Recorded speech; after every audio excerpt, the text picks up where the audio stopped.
was very involved with the American Idol, staying up to find out who was released from the show. That important to you?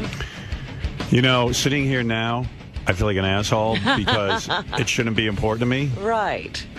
But last night... I know, and I woke up this morning. I'm so tired, and I got a text from Artie bragging about how much sleep he got. And I was like, "Oh God, I don't want to hear this."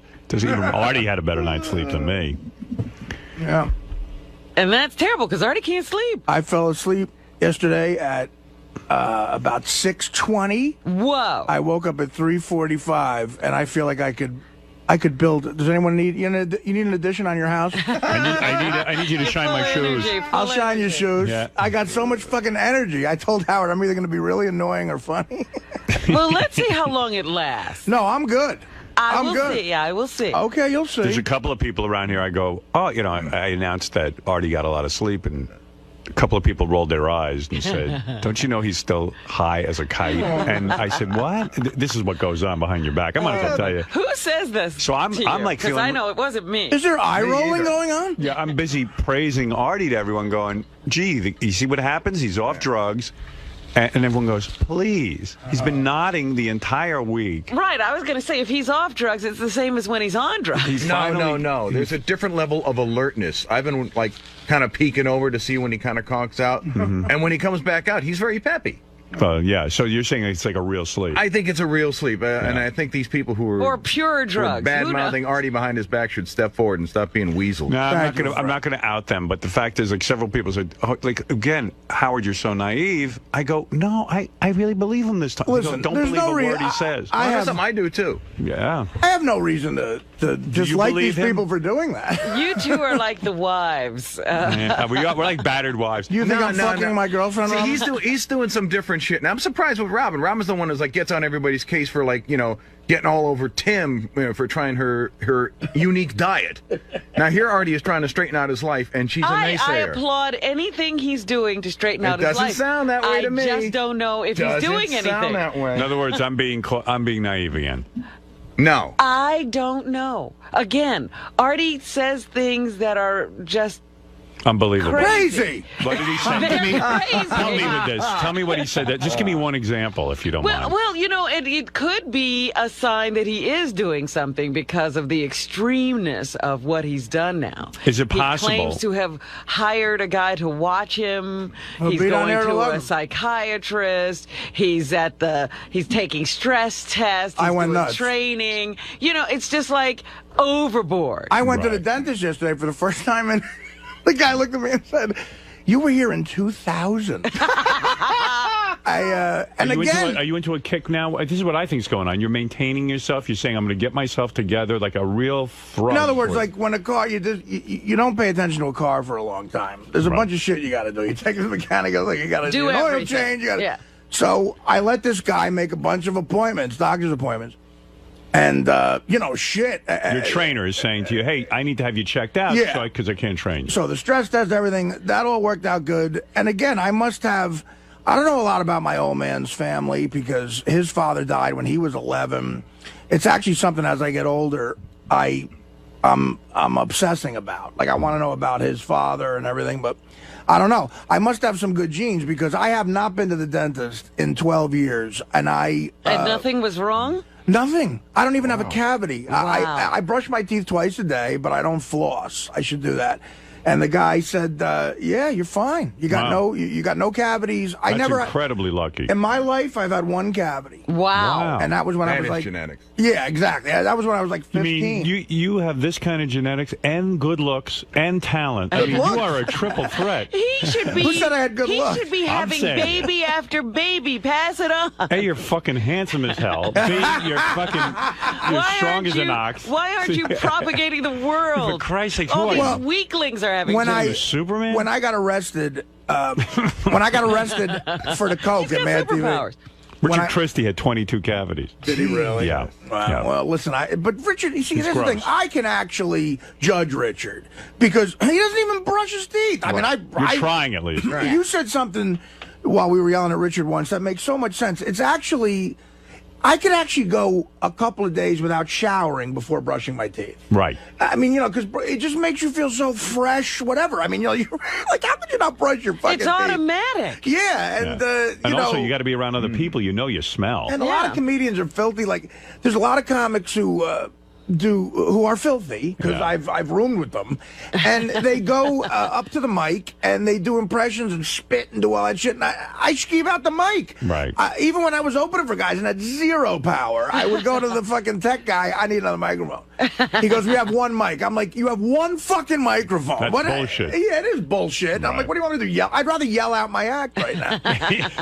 Go to each person's table and do it. Yeah, so Richard is a guy I can actually judge because he's a redneck. I mean, but I just got lucky that way. When I got arrested for coke at Mad TV, the second, not the first one. We're talking about. Let's ignore the first time you were arrested. That was the suicide attempt. Right. Not that. Right. Yeah, I got confused. This is year 2. Okay. All right. And this is when I lost the money on the boxing match in Vegas.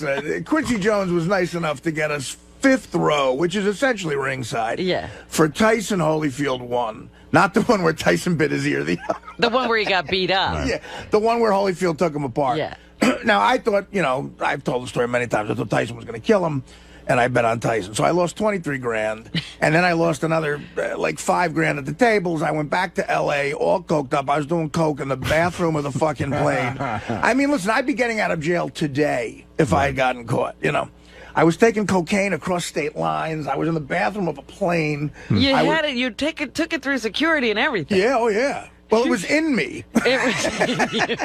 And I created a raucous on it. But, I did that flight many a time. The 1 a.m. L.A. to Vegas flight on a Sunday night. I did that many a time and just walked into That's called the Artie line. Right, they should. And walked into a network read-through at 8 a.m. just without showering. Oof. So I basically got arrested after that 4-day binge. And the doctors at the emergency room at Cedars-Sinai in Beverly Hills said, like, this woman came in with a scared look on her face and told my agent, this wonderful woman, Jennifer Craig at William Morris, who was my TV agent at the time, my mother was on a plane, my sister was on a plane coming out there to try to help me. And the nurse told my agent she'd never seen that much cocaine in a human being. Oof, wow. Like she said, you like he should have been dead. A horse would be dead right now. And at the time, I weighed about $180. I got way down in weight. And, and my poor agent looked over at me. She was a nice Long Island girl. She moved out to L.A., very conservative. And she was crying, and you made an agent cry. Yeah, she tried to domesticate me so much out there. Like my second season at Mad TV, she bought me a plant. She goes, put a plant in your house. Like, she's doing anything. Take care of this plant. If it was a pot plant, that would have been appropriate. Well, she bought me one of those big, long, a tall thing, big cocoa leaves. Yes. Me and Orlando had a balcony, so I put it out there. The plant was dead in 3 days. I didn't. Orlando was running all over the place. I had no time to take care of a fucking plant. I gave the plant coke. So so I just maybe I'm blessed with these genetics where I can take a lot of shit. You can't kill yourself. I'll tell you where I'm at. I'm believing you for some reason, and I believe that you are in some sort of I feel good rehabilitative kick where you're saying, okay, I'm pulling my health together. I'm trying. Don't you start Nutrisystem today? It was supposed to be this morning. Why Did you ever see Nutrisystem food, man? Sure. Yeah, it's dehydrated food. Yes, it's not real. Robin is right. Then what are you going to do? I know. I'm just going to eat properly. The last few times I lost weight, here's what I did. I would go to the fucking delicatessen. I'd get a turkey sandwich with mustard and some pickles. Right. I'd have that, and then I'd jog at night. And you know what? Eventually, that was all you ate? That turkey sandwich? Well, no. And then I'd have like a grilled chicken. I know how to eat well. Yeah, but you can get a chef to prepare the food. You don't need Nutrisystem. A chef, Robin? Yeah, they have these services now, Artie. They actually prepare the food and they send it to you. Yeah, but I mean, a deli will make me a turkey sandwich. Right. I mean, but there's temptation there. Yeah. Let me tell you something. It's right next to liverwurst. If you eat 3 meals a day with 2 little fruit snacks, right, you'll be fine. You don't need Nutrisystem. Nutrisystem is a fine company. I don't want to fuck with Nutrisystem. They've been a long-time friend of the show, but I got this box. Yeah, they used Oh, to. yeah. That's how we met Jennifer Not Aniston. anymore. No, hey, they're not here now. Well, right, You know, exactly. what have you done for me lately? I mean, growing up listening to you guys, I equated Nutrisystem with the show. Now that's when they were good, when they were with the show. But listen, I saw what they wanted me to eat. And it just ain't happening. How did you see it? Like, did they deliver It got something? delivered to my. He saw the boxes. Well, and again, this guy, the helicopter Mike, is a military guy. He'll eat shit. Right, they're used to bivouacs where Yeah. they sit out there eating out of Like a tin can. He mentioned that. Nutrisystem's a treat compared to that. Yeah. And you know, me growing up on my mother's cooking, I saw the lasagna. Put it this way. If food doesn't have to be refrigerated ever, I'm a little nervous about real. Lasagna in a vending machine. I called my mother over because she was in town running errands. I said, Ma, I'm going to hold up the eggs to the phone. I shook the eggs. It sounded like a pillbox. Like Pop Rocks. Yeah, well, Pop Rocks. Right. I'm afraid if I drank soda, I'd end up like, Mikey and die. My heart would explode. So when you shake that at your mom probably goes, Artie, I'll come over and the cooker you something beautiful. Again, it's like she was here. Right. And no, she was like, don't put that in your body. Yeah. Nah. Plus $350 for the month. Your mom's got to stay out of this diet. Yeah, can you imagine the kind of real food you could get for $350? But here's what my mother does. My mother, and again, I don't want my mother to make me food like I was a kid anymore. I can't do that because I don't want her. I want her to stay relaxed. Yeah, we want her to, because she also cooks very fattening food. No, my mother. Here's what my mother does. My mother, when I was trying to lose weight and I was living with her in my early 20s, she would make me broccoli rabe. Right. And no oil, very little oil, and she would do it. She could make turkey meatballs and she could make grilled chicken. All right. And it's unbelievably great. It tastes fine. But then you end up eating like 3 chickens. Well, no. I mean, listen. I've been in situations before where the most I ever lost was I lost 70 pounds in a year. You're going to do it. You see, I believe you are off heroin, and I believe you're off Subutex. Howard, I am not on heroin. And I believe you're off Subutex. I haven't taken a Subutex in 8 days. Okay. So I think you're clean. Your body is now a temple. I think you are. Here's what I believe. It's not a temple. This is what I believe, and tell me if I'm wrong about any of my beliefs. I believe. As soon as you finish eating. Well, you were going to talk. He's dieting while... He's working on that diet. I haven't eaten since I mean, the yesterday. most you're doing right now is a little bit of Coke or something. Okay, so listen. I haven't done Coke. June 14th, 97. I believe you're clean right now. Mm-hmm. I believe you are. The reason you weren't sleeping and tired is because your body's getting used to not being on Subutex. Look, by the way, Robin gave me cream yesterday for my hands. Robin, that was fantastic. Thank you so much. Oh, it was, it's good stuff. It was very thoughtful of her. Robin, before the show yesterday, gave me this cream for my hands. It's fine. Look at you. Yeah, no redness. Like gorgeous. all this went away. You could be a hand model. My hair is coming back on my Is it hand. coming back? I cured him. He's getting, well, no. You're like a wolf. The doctor, the cardiologist said, what is it's you probably have a thyroid condition. He goes, if you need thyroid medication, he goes, the weight is going to fall off you in a week because that's what it is. That's what it can.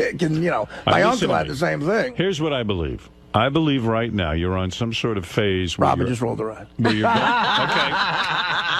Robin was not the one, by the way, who was part of the discussion. I didn't say anything. But you are on some sort of roll. I believe you are actually, going out with the trainer. They're hitting balls to you. You're moving your body. You're He'll bending. be here at 11 today. You're getting fresh air. Yeah. I believe you're going to the psychiatrist. Yes, and I do believe that. He's a good guy, man. Bright guy. And now you're in some sort of mindset to lose the weight. Yeah, I have to lose weight. There's 2 major goals: completely stay away from heroin and losing weight. There you go. I believe you. I happen Well, to believe those are it. 2 good goals. Yes. And if They anybody, seem easy to other people. if anybody wants Those to are step 2 up, really good goals. if anybody wants to come in here right now and Well, listen, state that they do not believe Artie is in any way, shape, or form doing any of these things, please, I'll be silent now for 10 seconds and wait for someone to come in. If these guys want to spend the day with me, they can. All right. I mean, how else are you going to know for sure?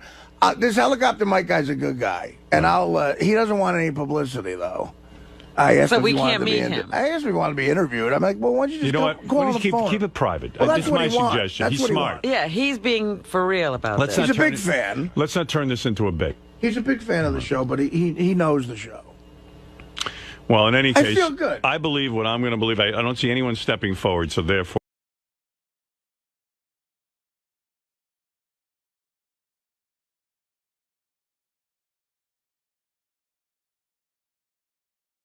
these other things that you're going to do? No, because I'll probably never do those either. Oh, come on. You can do it. I could do that. Sure. I love Richard. I love that he works for us, and it's been wonderful, and I would like to honor him and his wife with, my presence. I know it's important to people because I'm famous. But it's also, I think it would be important even if you were a non-famous boss. Well, I'm the boss. Okay? Yeah, but the boss. I'm also like a guy on the radio who's tremendously successful, so it'd be a nice thing to say, hey, you know what? I'm not so fucking carried away with myself that I come to Richard's wedding. Who was I was talking to somebody the other day, and they said, yeah, this guy, Justin Bieber likes this guy so much, he came to his wedding, and he actually got up and sang with the wedding band. Right, and that's beautiful. I'm thinking of singing at Richard's wedding.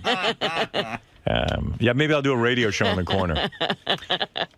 It's just, we basically have plans, but I'm ready to cancel them to go to Richard's wedding, and I don't really want to go. I'm so torn. I want to go. I want to support Richard, but the real truth is I don't want to go. And I wonder what my psychiatrist would say to that. Like, on the one hand, my psychiatrist tells me, like, in order to be a better person, you somehow have to think of other people. And don't ask me how you do that.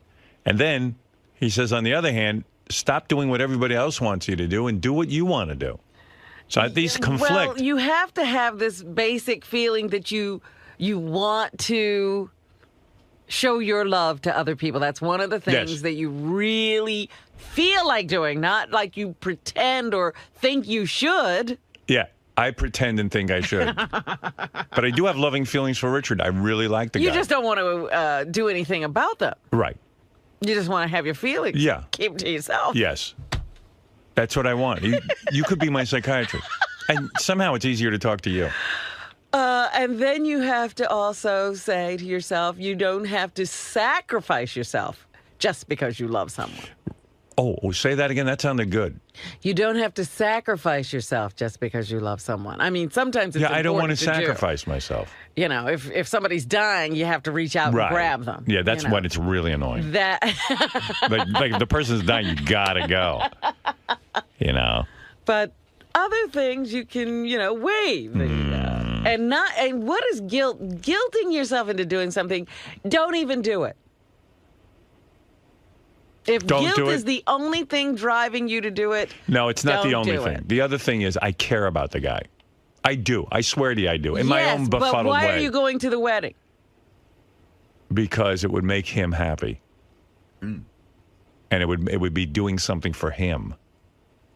But how do you feel about it? I don't feel good about it. I mean, I'd feel good, like I'd feel good because Richard would be happy and he'd see that I cared about him. I want to make a gesture to show him. Yeah, but I'm not talking about how you think he'll feel from the whole How will thing. I feel? How will you feel? How should I know? I'm not there. How do I know, Connie? I don't know how I'm going to feel. I know what you're saying. I don't know what to do. Help me. Make the decision for me. I don't want to go. Well, again, if it's guilt that's driving you. Thank you. Set yourself free. Good. I knew she'd let me out of it. I love you. I don't think that it's good to do something out of guilt because you resent it. Yeah, I'll be angry the whole time. Yeah. And please, if you're a fan of the show, don't write me any more emails about what a scumbag creep I am. I know I am, okay? Believe me, my heart is as black as it comes. It's not true. Oh, it's true. He likes to think of himself that way, but he has I don't like thinking of myself that way. Tons of love. I don't like thinking of myself. Here I come to make Look, you feel I worse read about yourself an by email saying you it's wrote okay. last night. You read what? I read an email you wrote last night. You did? Yeah. What email? I didn't send you an email. You didn't send me an email. Oh, you mean the group somehow email? I saw this group email. When did you check your email, and when do you ever read those emails? See, I told you every once in a while I go to my mailbox. Stay out of it. Stop being such a snoop. By the way, you look horrible, Richard. Why? I know because you're too thin now. You look horrible. You look like a lollipop. Yeah. You're almost like an anorexic chick. I can't win. I looked horrible when I was fat, and I look horrible. Maybe you're just horrible. When I'm just, Maybe you just don't look good. I don't think there's a good look for me. Yeah, so. hey, join the club. No, you're fit. That's good, and you're healthy. I like that. I feel so much better. Don't listen. You're the nicest, sweetest guy I've ever met. I love you, and I love working with you. Don't come in here and say, Howard, really, it's okay. You don't have to come to my wedding, because that makes me feel worse. No, you said you want to make me happy, and I have a way that you can make me... Now you're being like Jesus Christ. No. Yeah. My son. Yeah. Listen. Here is how you make me happy. By releasing yourself of all guilt and being... It's okay. I don't care. I'll be thinking about you. No, I just thank you for my job. I want you to be happy. Right. No, I have a deal for you. Good. And I told you I'd go as high as 1,500 clams. not even that. No money. All right. Go ahead. Help me. If you play those 2 prank calls that you turned down last week, I won't. Then I will not. You won't? No. He can't sacrifice the show for you, no matter what. Although that's tempting. You know why I won't play the 2? Can I be honest with you? Yeah. Okay. The one call you made where I don't think people would understand the joke. I'm talking about the one with the repeated faggot thing. Yeah. It's Brutal Master. Remember when, Oh. out of context, they took the guy saying faggot, faggot, faggot over and over and again. And it's, I think if somebody tuned in, they'd say, wow, those guys. It puts us in Tracy Morgan territory. In other words, you have to be a hardcore fan to understand where that comes from, that it's not coming from us feeling that way. But we thought the idea that he's calling and saying, "Do you have a cucumber?" and calling a deli, and then I'm getting just afraid. into it with I'm those afraid the guys. perception would be wrong. Yeah, and so that's why I axed that one. The other one, I'm trying to remember what it was. Gary the retard. He needed his radio fix. I just felt that you guys. It reminded me of the scene in Charlie, Flowers for Algernon, where the 2 idiots who think they're so smart because they know how to work the bakery machine. And then Charlie, all of a sudden, they sit there and they make fun of him. I know I've had fun with Gary the retard, and some would say I've made fun of him. But somehow it seemed more hurtful when you guys were doing it. Somehow you didn't have the finesse. You were hitting him over the head with a hammer. Chinese. And it was How could funny. you do this to this guy? It's not that you weren't funny. But I had to, at some point, sometimes I have to. It's like with Benji. I have to rein him in. Yeah, unfortunately. We did get his radio working, though. Yeah. He was really happy afterwards. Gary, yeah. Okay. I know you made him happy afterwards, but the audience doesn't know that. All right. But I figured, if that could be a thing that I have to make the call. I'll always defend you, and I'll always say, go out and make these calls. Let me listen to them, and then let me make the judgment call. And believe me, I like when your stuff gets on the air. It helps me. I mean, this is all about making our audience happy and making them laugh. But there are times, and I know the audience doesn't believe this, that I do. Like today, I had 10 or 20 song parodies about Robin. Out of the 20, I'd say 1 was good. Now, these guys work hard on them, and they submit them, and they're good guys, and they're submitting them, out of the goodness of their heart and their true love for Robin. But they don't make me laugh. Now, who am I? I'm the editor-in-chief. I tell those guys that get bummed out about that, the fans that send in songs, I say, well, I sent in songs for 3 or 4 years before you played any. That's right. Really? Yeah. This guy Richard submitted a couple of songs to me about you the other day. I rejected them all. He got rejected too. Yeah, I think he gave me about 3. Yeah. They were horrible. Oh, dear. They weren't funny, but that's all right. Listen, He's trying. I'm trying. Yeah. Listen, I What's can't. his batting average? About 300?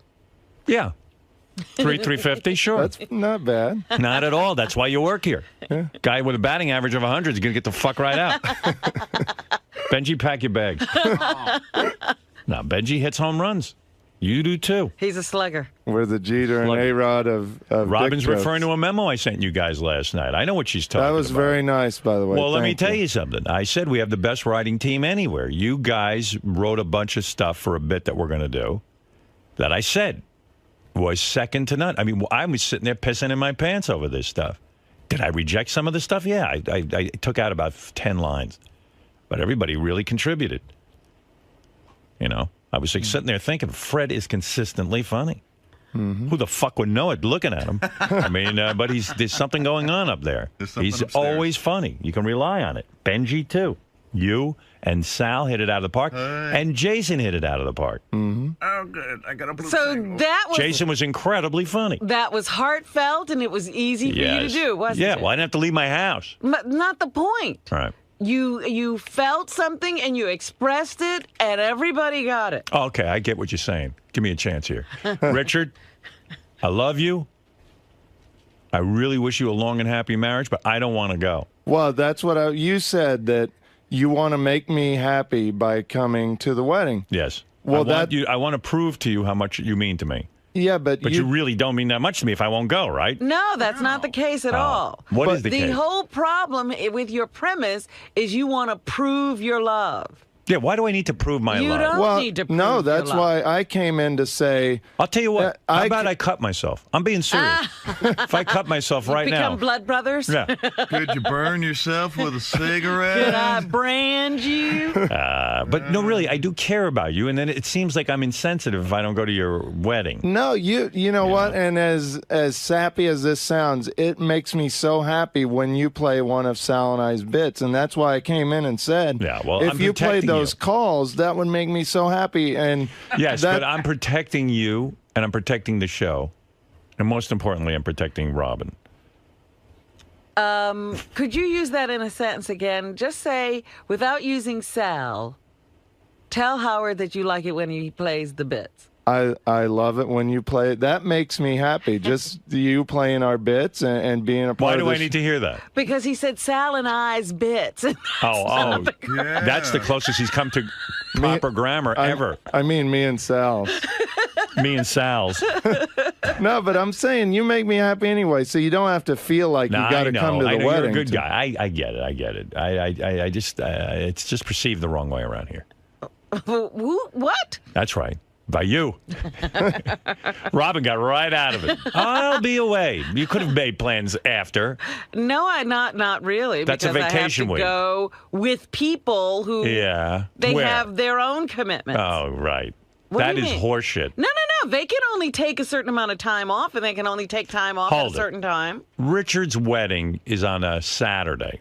Right. Our And these vacation goes the people entire week. work regular jobs. Right. And they have to take time off when they can get time off. So they're gonna go. They're gonna start on Saturday. So you could have missed the first day. No. They have midweek to midweek time. I don't believe it. Is it the coven you're going with? Yes. No, I don't the believe witches that. Couldn't figure out. Are how you to lying right spell now? them. No, I'm not. Are you lying right now? I am not They took off lying. midweek to midweek? Yes. Well, how many people do that? They usually take off that weekend People through the who next work weekend. jobs where you have to be there 24/7. Who are these people? Name them. They work in the medical profession. Oh, who is that? That Ronnie? Dr. Ronnie? No, she And that- has her own business. How did you meet these people in the medical? I've known them all my life. Are these enema? What do you call it? Colonics? No, my friend Kathy went to nursing school with me. Oh. And she gets off from a week to a week. Yes. I don't believe it for a minute.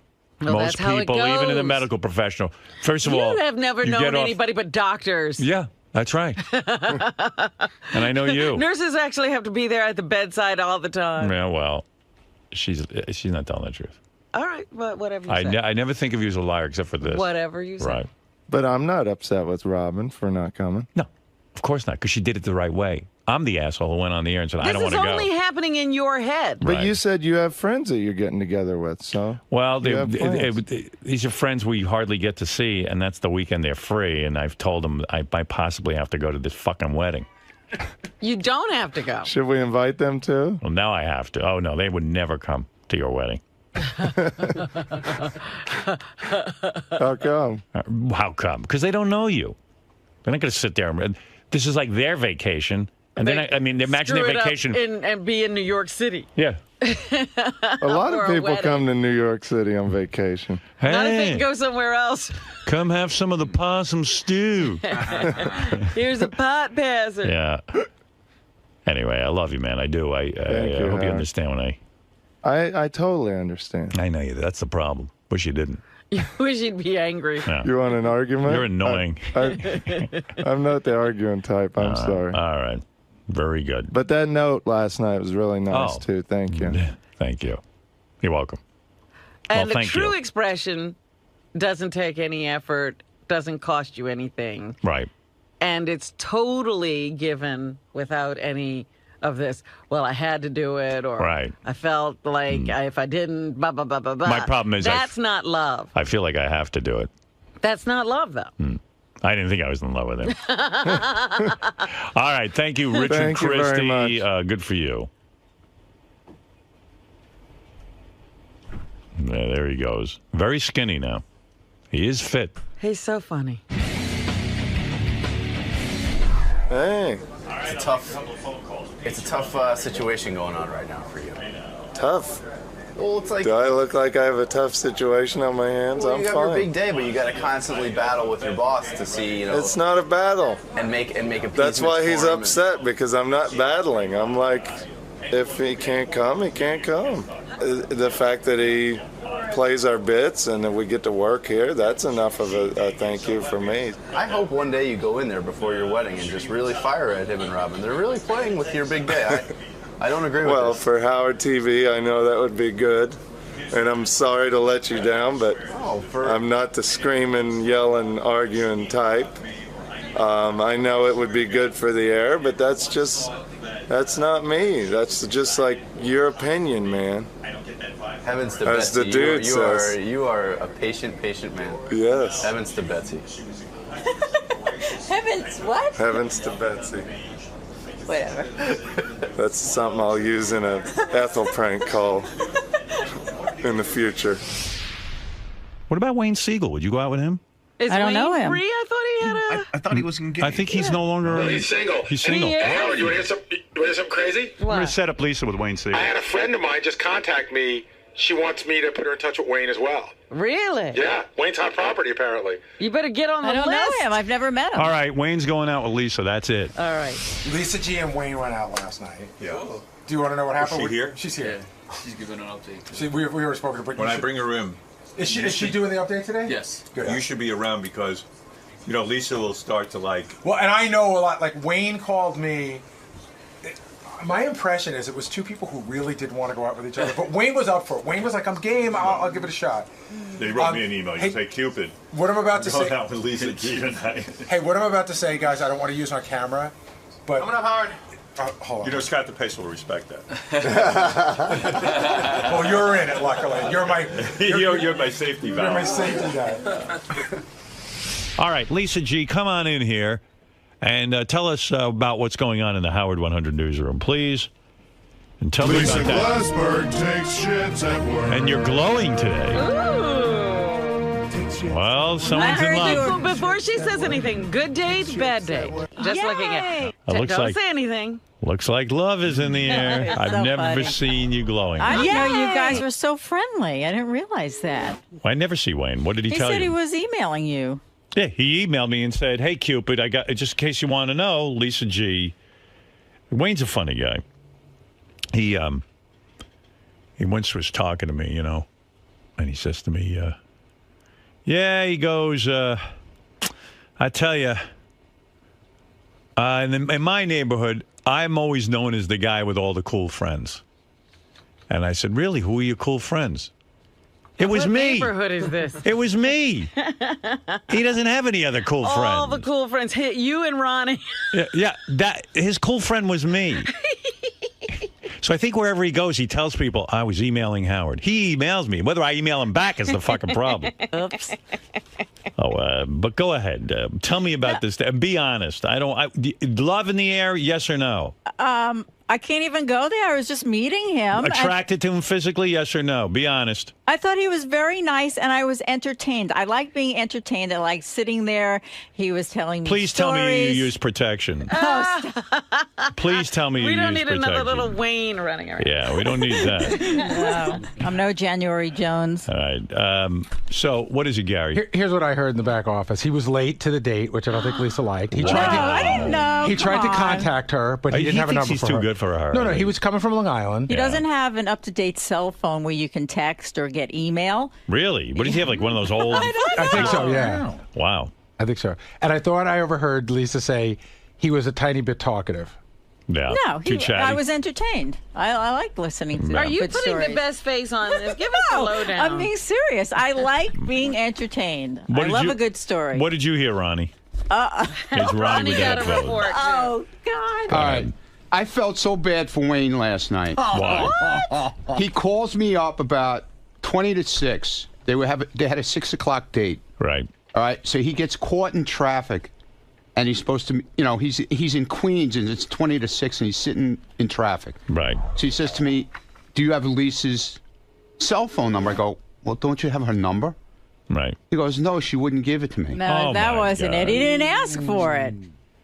But Lisa, Wayne called me and said, "How do I get in touch with her?" Yeah, email's the best way. So I emailed Lisa. She gave me email only, so that's all he had. Yeah, email's the best way to get hold of me. Right. So now, why wouldn't you give me your phone number? You don't trust him. I didn't even think of that. Email's the Right. best way to get hold of me.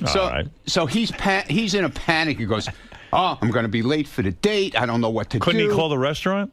So I said to him, "Do you know the name of the restaurant?" He goes, "Yeah, some stupid name. I don't know the name. I'm not sure." What was the restaurant? I don't know. And then they changed the name or something, but he didn't know they changed the name. I ended up calling him because they changed the name of the place. He goes, "I'm so glad you called me because I didn't have your number." I said, "Well, don't you have my email? I just texted you and I emailed you. I think I did both." He goes, Right. "No, my phone doesn't get that. I have one of those old-fashioned phones." Why would Wayne have an old-fashioned phone? I mean, like, he's kind of... He's a businessman. You I think mean, he'd I don't have know. He a does smart- everything. He's always in his office. But That's how much why. fun is email and texting? I mean, it's so much fun. And Why? Twitter. Yeah, why does he do it? I'm just going to marry my iPad. That's not my kidding. laptop. So I love my anyway, so he MacBook. says, "You got to get me her number." So now I hang up with him. I'm calling everybody I can think of. Yeah. to Don't you get. have my number? No, I do, but I couldn't find it.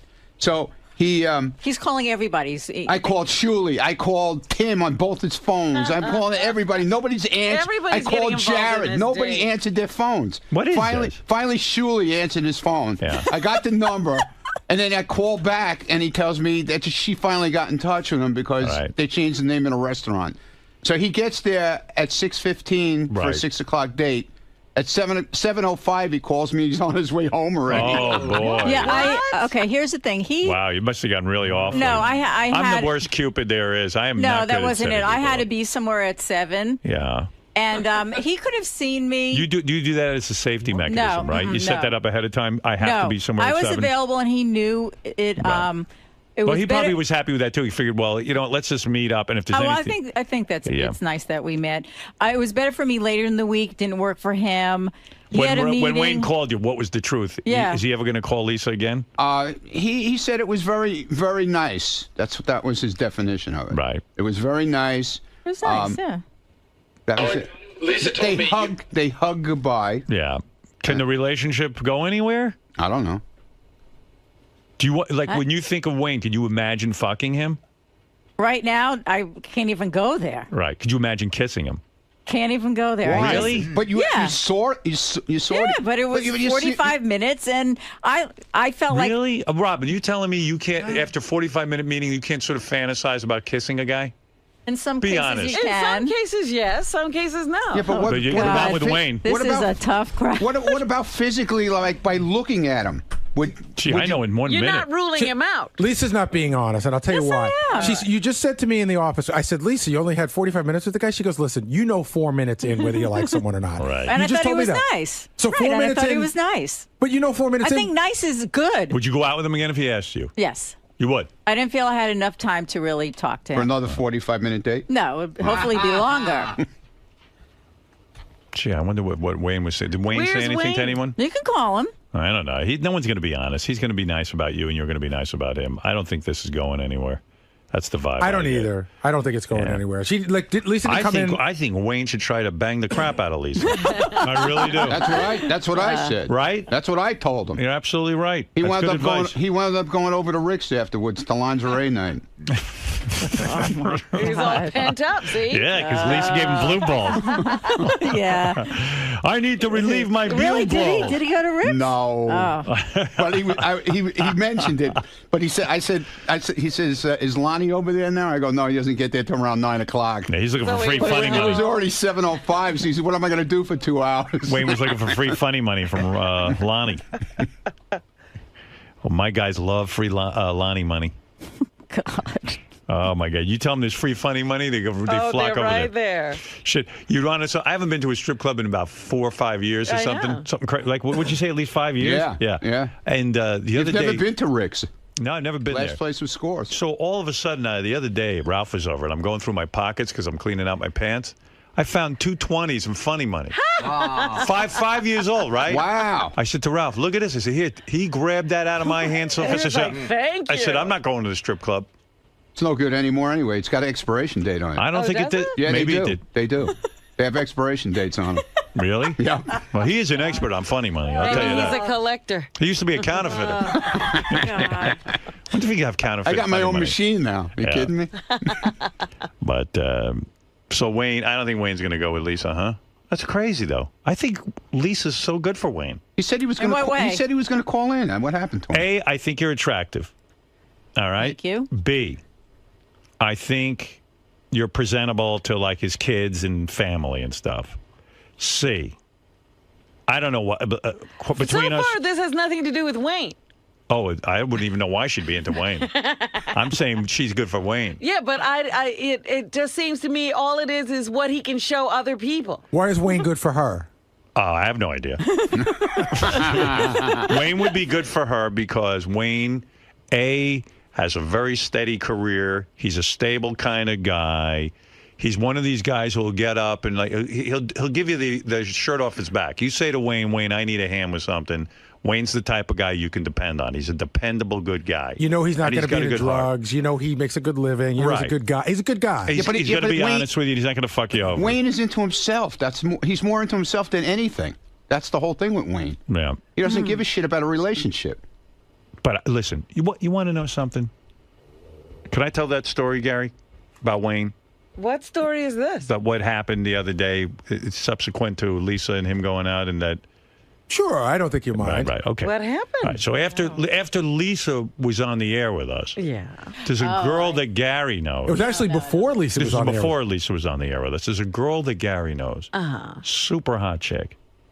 She calls up Gary and says, your friend Wayne, this is before Lisa got involved. Your friend Wayne, I'm interested in him. She's met him. Okay, I was going to say, how does she know? I heard he and his girlfriend broke up. Can you set me up with him? Well, Gary called Wayne and said, hey, Wayne, guess who wants to go out? He was like, her? No kidding. Whoa. There was no talking, no marriage. No, he was fucking way. He would marry her, I'm telling you. If the right girl comes along, Wayne would get married again. I'm telling you. Yeah, but He's the a big right girl bullshitter. isn't just the girl who looks any particular Right. way either. Wayne. Yeah. Give me this straight scoop here. You interested in Lisa at all? It's not going to go anywhere romantically. You don't feel romance for Lisa? You know what it is? We got together, and I think Lisa would agree. It was hurried circumstances, but I don't think it was there. Lisa, am I right? I couldn't hear. He doesn't think it was there. Do you agree with him? I didn't feel it right away, but things happen. I mean, I've known people where all of a sudden I'll look up at them and go, wow, I really like him. I mean, sometimes things take time. But I understand what he's saying. So he's rejecting Lisa. I That's know. what I'm Listen hearing. to this. That's fine. Wow. That's fine? That's fine. Are you okay? Yeah. I'm sorry you set them up. Wow, Wayne. I'm sorry, You really too. know how to put it to somebody. I'm fine. You weren't attracted to her? No, Lisa, let me tell you something. She's very attractive. She's engaging. She's certainly fun to be with. She is talkative. All of that is there. But I didn't get the sense that she enjoyed the time, or that it was fun for her, that she liked it. So I understand that. Oh, so you're rejecting her for her.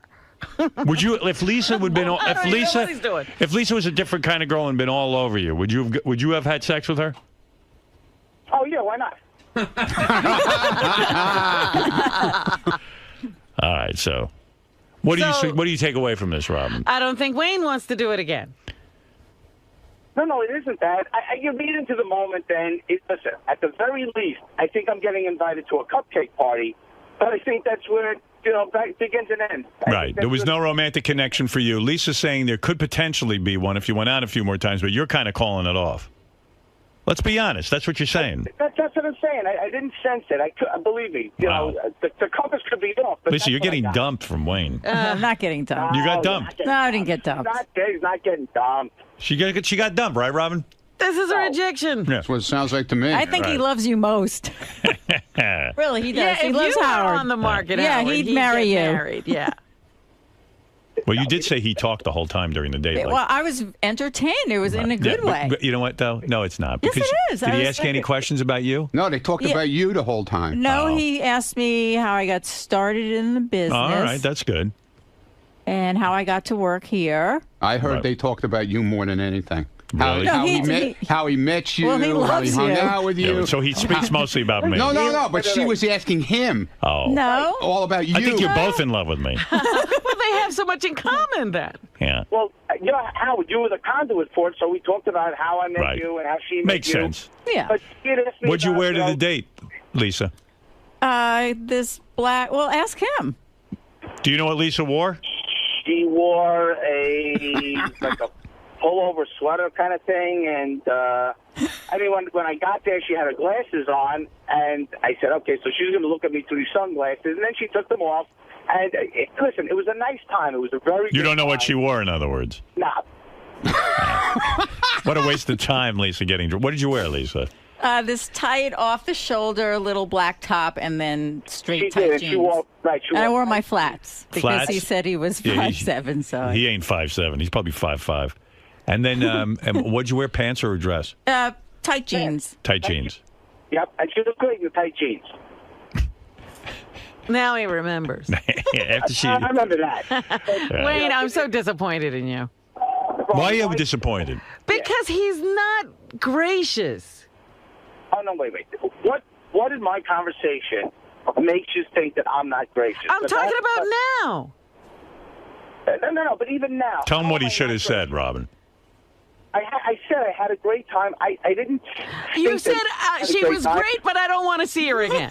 No, What should he have That's the said? stupidest thing I've ever heard. Robin, what should he have said? Well, I mean, he's being honest. Right. So, but I mean, you can't sit here and say all these great things and say, but I don't want to see her again. So what are you saying, Robin? What could he have said? Wait. That's not so. Because, Robin, you and I, we've met under different circumstances and things like that.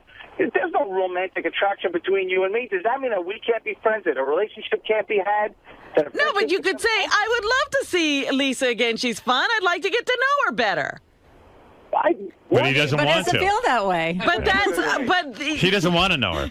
Right. He already put his foot in his That's what mouth. I'm saying. He's not gracious. Yeah. He doesn't want to know her. She's So- great, but I don't want to know her. Are you okay. saying that he should have said, listen, I would like to get to know Lisa some more and then just not call her? But if he's telling me, it's No, like... I'm asking what the right way is to do it.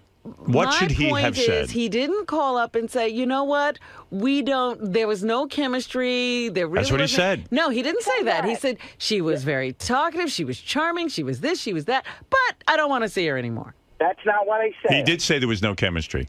I said No, he said, I don't think it was there, but she was great. No, well, I don't know if there's that much difference between what you're saying Yeah, and no, he's saying. I'm saying that he's lying. No, not at all. He's saying there's no chemistry there. In other words, it's not for him. Right, the chemistry for romance, I didn't see that. But if you're asking me, and I'm saying to you, Lisa, that to get together, I absolutely would love to hang out with you. I'd love to go out again. I think that there was, we talked, we had things to talk about. Lisa asked me about my kids and my life, and at one point I even said, Lisa, I don't want to talk about me. Let's talk about you. Tell me about you. If you had fun, you should say, well, let's have fun again. Right.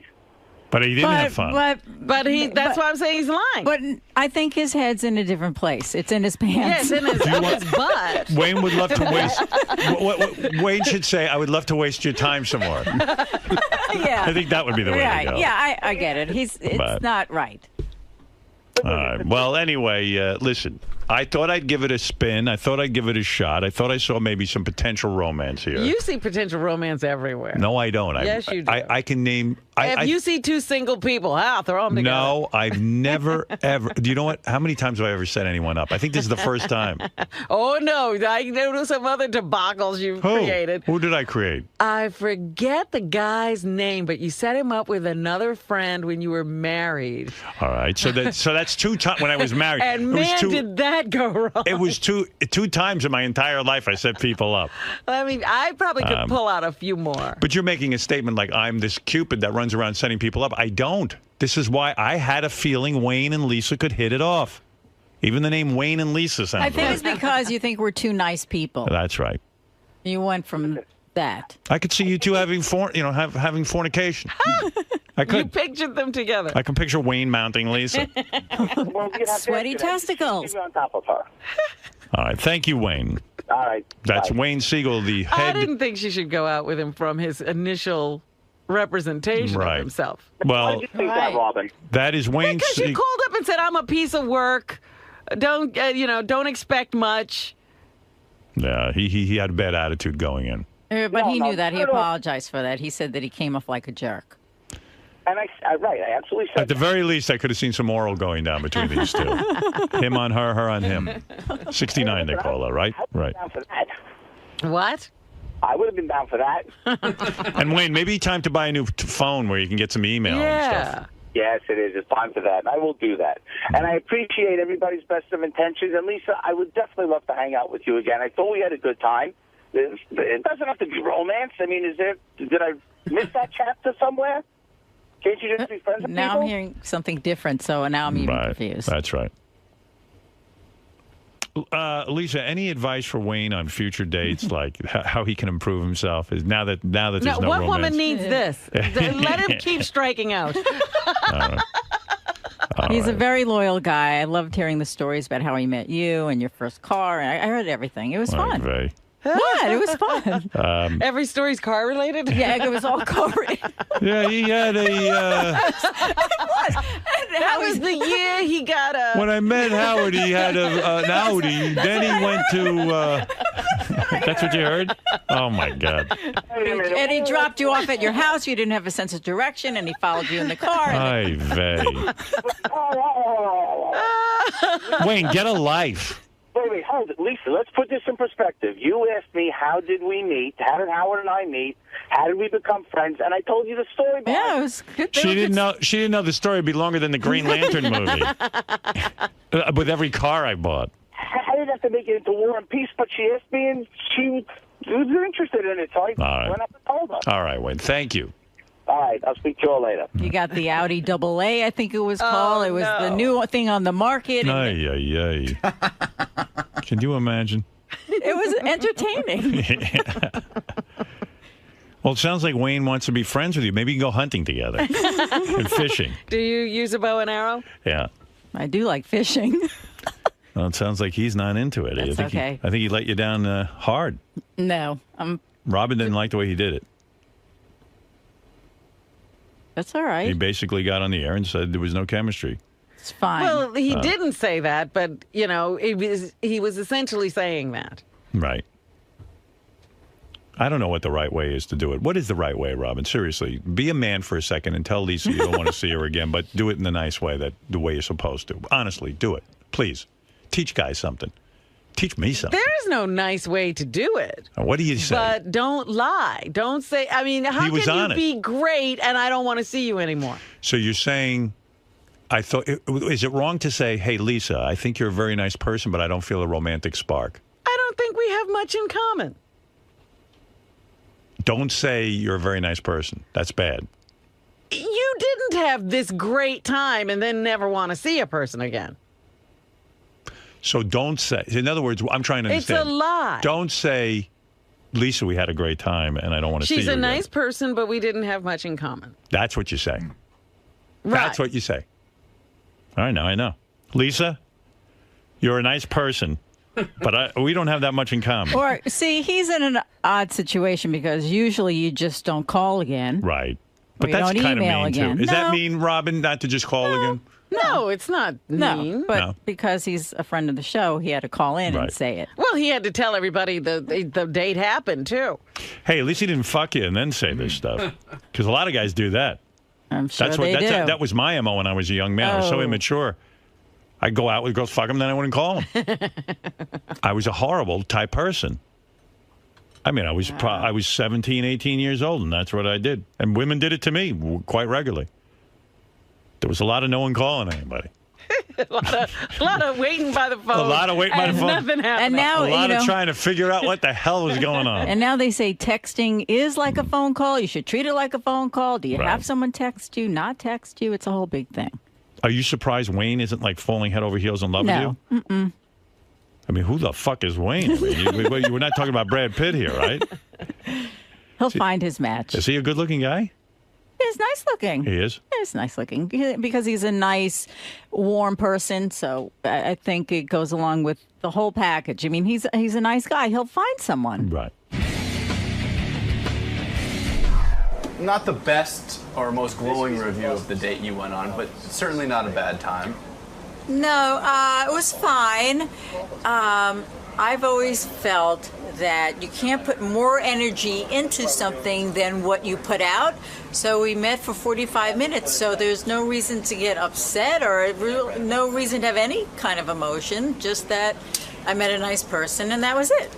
Did you have any hopes going into this date? Because there were a lot of doubts prior to your actual meeting up. Well, he didn't come off in the greatest way, but when he sat down, that's the first thing he said. He apologized for coming off like a slug. Gary, did you see this coming a mile away? Did you ever feel there was a chance between these two? I didn't think there was a chance because I know both of them fairly well, and I just don't think they're meant for each other. They're both very nice people. I just didn't think that they were. I didn't think there was a connection there. Lisa G is known on this show as sort of having a wall up around her in this department. I don't know that she's got. Lisa, I think, has very specific things that she's looking for in a guy, and I didn't think Wayne fit the bill. And in knowing both people's backgrounds, do you think either of them are going to find love, or is it too late in life? No, I think they could find love. I told Lisa her boyfriend's wheeling up any minute now. I think you're the only man around these parts who could satisfy Lisa G. You know, what's the truth is the truth.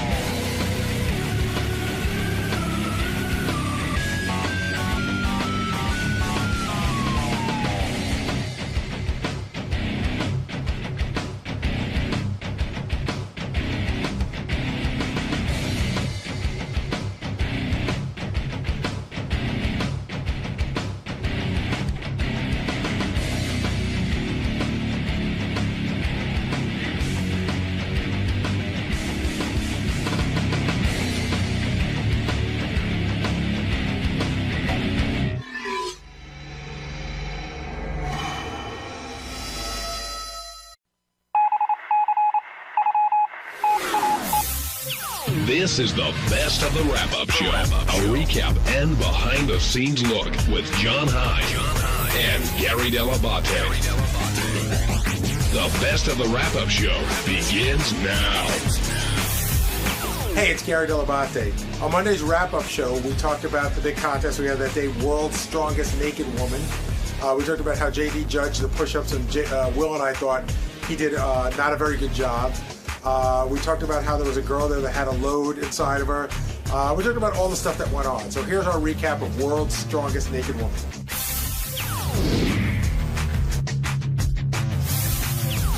Let's move on to the World's Strongest Naked Woman competition where Stoya, I guess, prevailed after Alexis couldn't do any pull-ups. And JD, you were in there, and I guess you were the judge of the push-ups? Yes. And I didn't think you did such a great job. I'm going to tell you why. Stoya's. Why didn't you say anything to me? Because you were in the middle of doing it. Stoya's push-ups were perfect push-ups. Who was the girl? The Alexis. Alexis. She all her push-ups were on her knees. Okay. Did you not notice? No. Were you distracted by her rear end? I was focused at the task at hand, was making sure her boobs hit my hand. And her first 6 were good push-ups, and then after that, she kept every time she went down, she was on her knees. Hold on. I'll tell you the same thing. Girl push-ups. I'll tell you the same thing I told Lisa G. This wasn't the fucking Olympics, all right? There's money on the line. You know, Howard, you got to treat it right. Hey, you're a judge.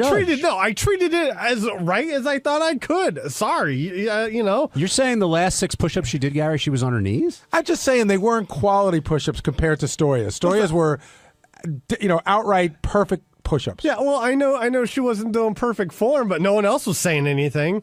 Everyone else was counting along with me. Well, are you they had a better view. Are you the judge, or are you the judge who listens to everyone around him? I was the guy whose hand boobs had to touch. That's all I was. Was it your fist or was it your hand? I was confused by that. It depended.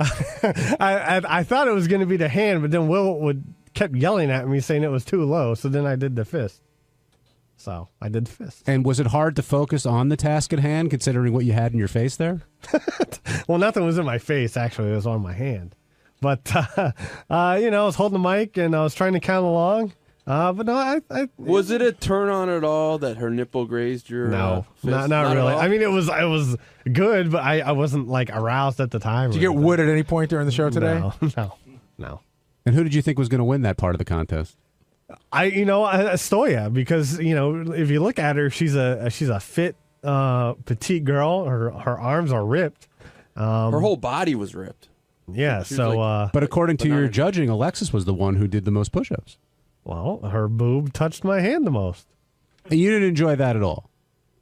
It was nice. Did it arouse me? No. I was not sexually aroused. I did not get hard. Is that what you're trying to go for? Do you believe that, Gary? No. You think I was sitting there with a boner? Yes. Okay. I'm going to have to get the pecker checker out. Go ahead. What did you think of the stories all three contestants had today? First, Stoya was very upset if you brought up Marilyn Manson or anything that happened because you weren't focusing on her, you were focusing on him. And is that just the price of fame? Yeah, if you're going to date somebody that's more famous than you, that's what you got to deal with. And what was Dorenzia doing with this couple for her birthday? She is a dominatrix who has a guy that she fucks often because he has an open marriage, and so for her birthday, he brought his wife. It's a whole other world. It takes all kinds. Yes, it does. And did Alexis having a cream pie affect her performance today? JD, you could probably judge that best. Well, the lower half was weighted down, so I don't know. I don't like those stories are those stories are funny or humorous to me and everything. But when she talks about how sometimes she's in an elevator and it falls out, I thought I was going to throw up. Well, we were worried in the office whenever she was riding the Sibian that shit would actually fly out and hit you in the eye again. Well, I don't know if you saw. I think she must have gotten sweaty when she was riding the Sibian. She did one of the craziest Sibian rides I ever saw. It was almost like the Sibian was a bucking bronco. She almost got thrown like twice, even though it wasn't moving. But Howard said, help her up.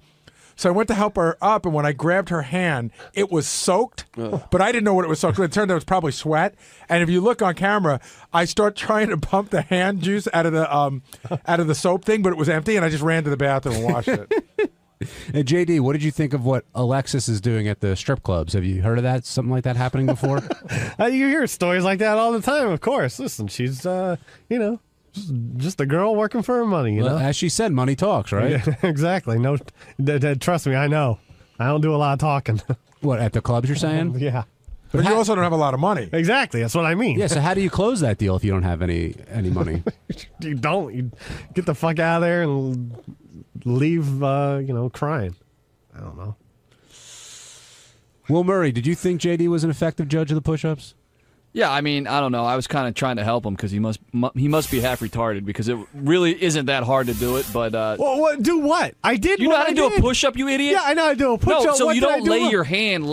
You put your hand on the ground. Okay, all right. That's not. They have to be like 6 inches off the ground. I've hardly. So had you people, said. So I said, do you know how to do a push-up? And you just said yes, and now you're saying no, I don't. No. There's a difference between doing a push-up and how you judge someone doing a push-up. Yeah, so you don't lay your hand flat on the ground and say touch my hand. Okay, all right. Well, I know how to do a push-up, and now I know how the full effect of how the judge won. Do you think you could have beat any of those girls? No. Even the one who got 1 point? No. You can do one push-up. I can probably do one. I know he can't do one pull-up. I'm almost sure of that. Yeah, you're probably. If I grab on it, I get some momentum. Yeah, 2 of those girls couldn't do pull-ups. Stoya was the only one, and she banged them out, too. Yeah, that was impressive. She probably did more than almost everybody in that studio could do. But after Alexis did all those push-ups, which JD judged as he did you think she was going to be able to do a couple pull-ups, or was Stoya a lock at that point? Well, her push-ups are kind of suspect to begin with. Thank you, JD. But I did think she'd do a few. Right. I mean, she only had to do 6 or 7 for $5,000. I think I could find the energy. but it just didn't happen. No, she was terrible. She did that little running jump that you try and do to start, but she stopped midair. That was it. That's as far as she was going. By the way, visually, brilliance. There's nothing funnier than when she's struggling to get a chin up her legs. She's naked. Her legs are flapping like a fish. I know. I didn't want that cum hit me in the face. Yeah, what was going on during that Sibian ride? I don't know. I was trying to watch myself because, there's a lot of vibration going down there, and I was waiting for something to spit up off the the saddle and hit me right in the head. Wasn't that one of the crazier Sibian rides ever? Like her feet were off the ground. She was into it. Yeah. It was like the real deal, and she was making all sorts of fuck faces and everything. You know, it's funny. I always say you never know who's going to stop by the wrap-up show, and on Tuesday's show, I was the one who was surprised. Henry Winkler, the Fonz. The reason I created Jump the Shark was in the serious hallways, and we pulled him in, and I got to meet him after doing the site for so many years, over 2 decades. I finally got to meet Henry Winkler face to face, and he had a great sense of humor. He definitely was a fan of the site, at least I think he was, and it was a very awkward, strange, and wonderful moment that I'll never forget.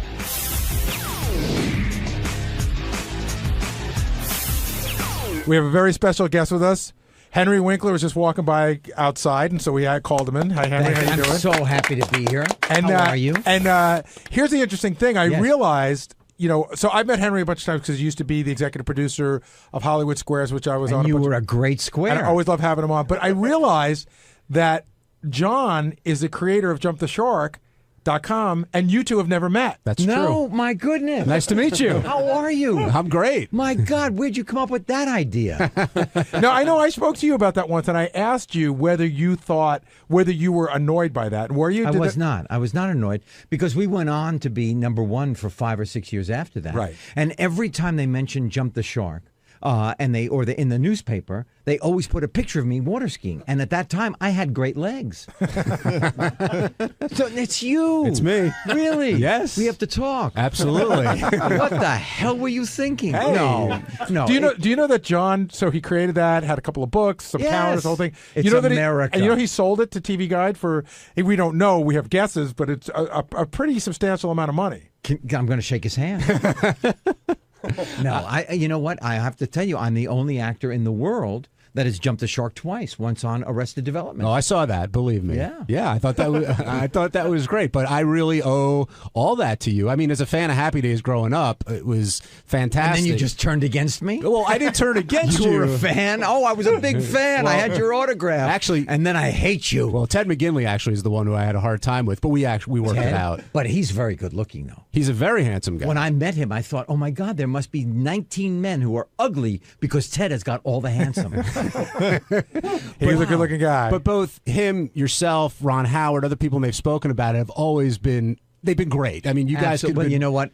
Honestly, I'm very happy to meet you in person. Likewise, because you've created this incredible phrase that has just permeated. No, really, it's permeated the entire culture. Yeah, that's pretty strong. It shocks me. What school were you going to when you were thinking about this? University of Michigan. There you were in a dorm. Yeah, we were talking about our favorite TV shows, and what were you drinking at the time? It might have been Stroh's. It could have been, I don't know what beer was out Lace there. with peyote? What? Anything in there? We were just all huge TV fans and had a fun time with the conversation. Yeah, and the phrase kind of got me onto this show. That's how I met Gary. That's how I met all these guys.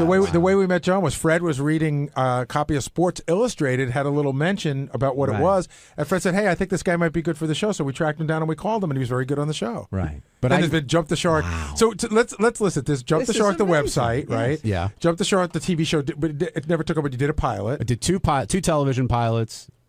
Wrote 2 books. Right. And was there a calendar? There was a calendar, and then no action figures. But then I sold the website to TV Guide about 5-6 years ago. Wow. Hey, is it possible? Because Happy Days was a huge TV show, but it was like 30 years ago. Right. That John, in today's dollars, might have made more money off of Jump the Shark than you did from Happy Days. Than I did? Yeah. I don't think so. I doubt that. Were you right at the beginning of syndication?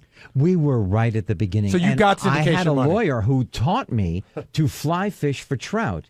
Which is about the new book that I... Right, so what's the name of the new how book? I got that in there? Yeah. So it's called I Never Met an Idiot on the River. But the same man, Skip Brittenham III, changed the face of deal-making making deals for me, John Ritter, and Ted Danson in television. So you got residuals, but you also got syndication money. I got syndication money. And how about this? I've always that been has curious. run out. What about the DVD money? Can you do anything about that? I'll work on it. Thank you. You're welcome. Did you ever see money from the DVDs? Because I know that was a big thing with the actor strike. More recently. I got a different deal for merchandising because of Skip, but now Marion and Don and Anson are suing Paramount for never paying them for all of the stuff that's out there. And did you ever get tired of being Fonzie and being the Fonz? Because look what I get to do.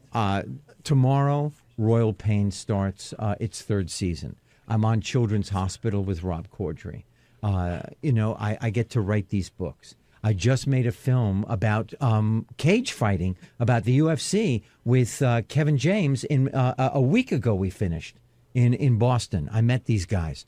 Have you met these guys? The cage fighters? Yeah, we've had some of them they on. They are Zen gentlemen, are they not? And then they'll eat your heart out. Right. Amazing. Now, do you? I know that you used to be a very big listener to the show. Did you travel over to satellite with us? You know what? I just got satellite in the car, so I'm just starting again. True. It's a little different than the show that you used to listen to, but you're going to love it even more, I believe. Yeah. No. Listen. I was on only once, and I was treated with such warmth and like a gentleman. It was great. Well, thank you. Just give us the name of the book really quick. It's called "I Never Met an Idiot on the River: Photographs I Took While on the River and Stuff I Learned While I Fly Fished."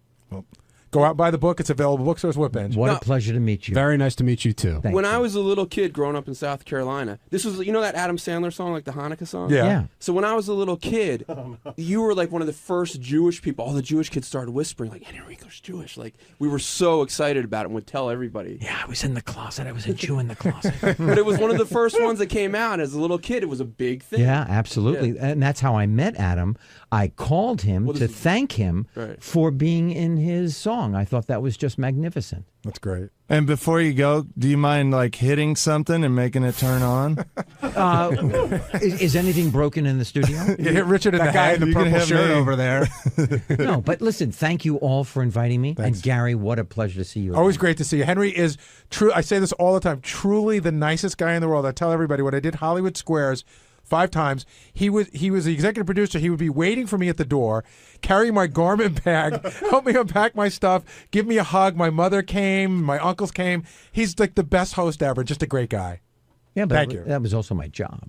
Well, I've been on a lot of other shows where I have not met the executive producers. But thank you very much, Henry. Good luck with the book. Thank you, everybody. Thank you for stopping by. Thank you. Henry Winkler, everybody.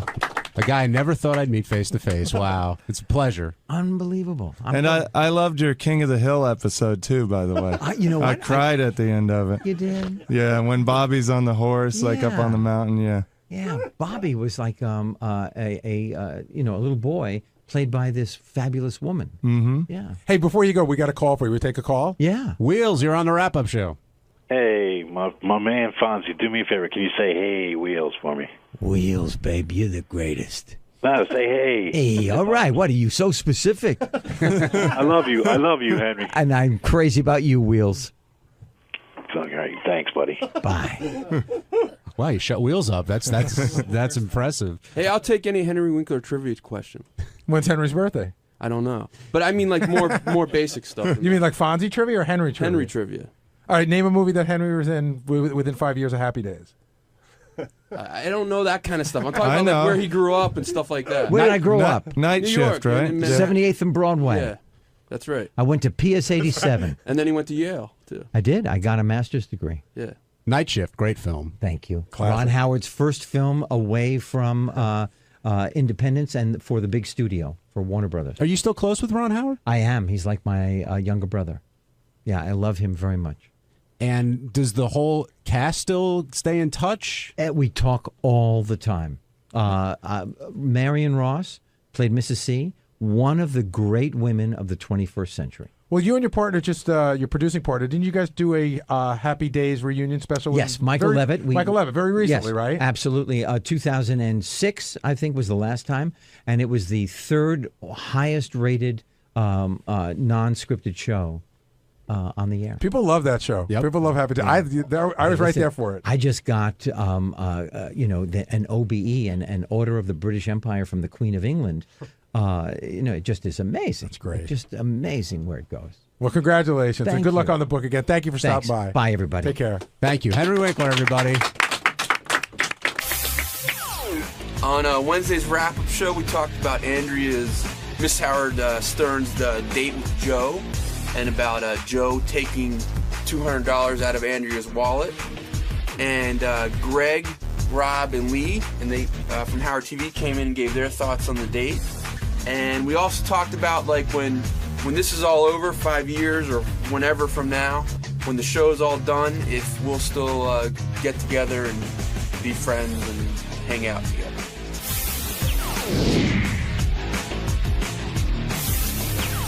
Andrea and Joe, and I think you, Gary, tried to explain what happened with the date yesterday, and that was a bit of a... It's very difficult. Andrea, first of all, is all over the place. My son was up here yesterday, and he was like, who's the girl who speaks like a 4-year-old? Because she's got a little girl voice. And he heard her running around the hallways and everything. Yeah.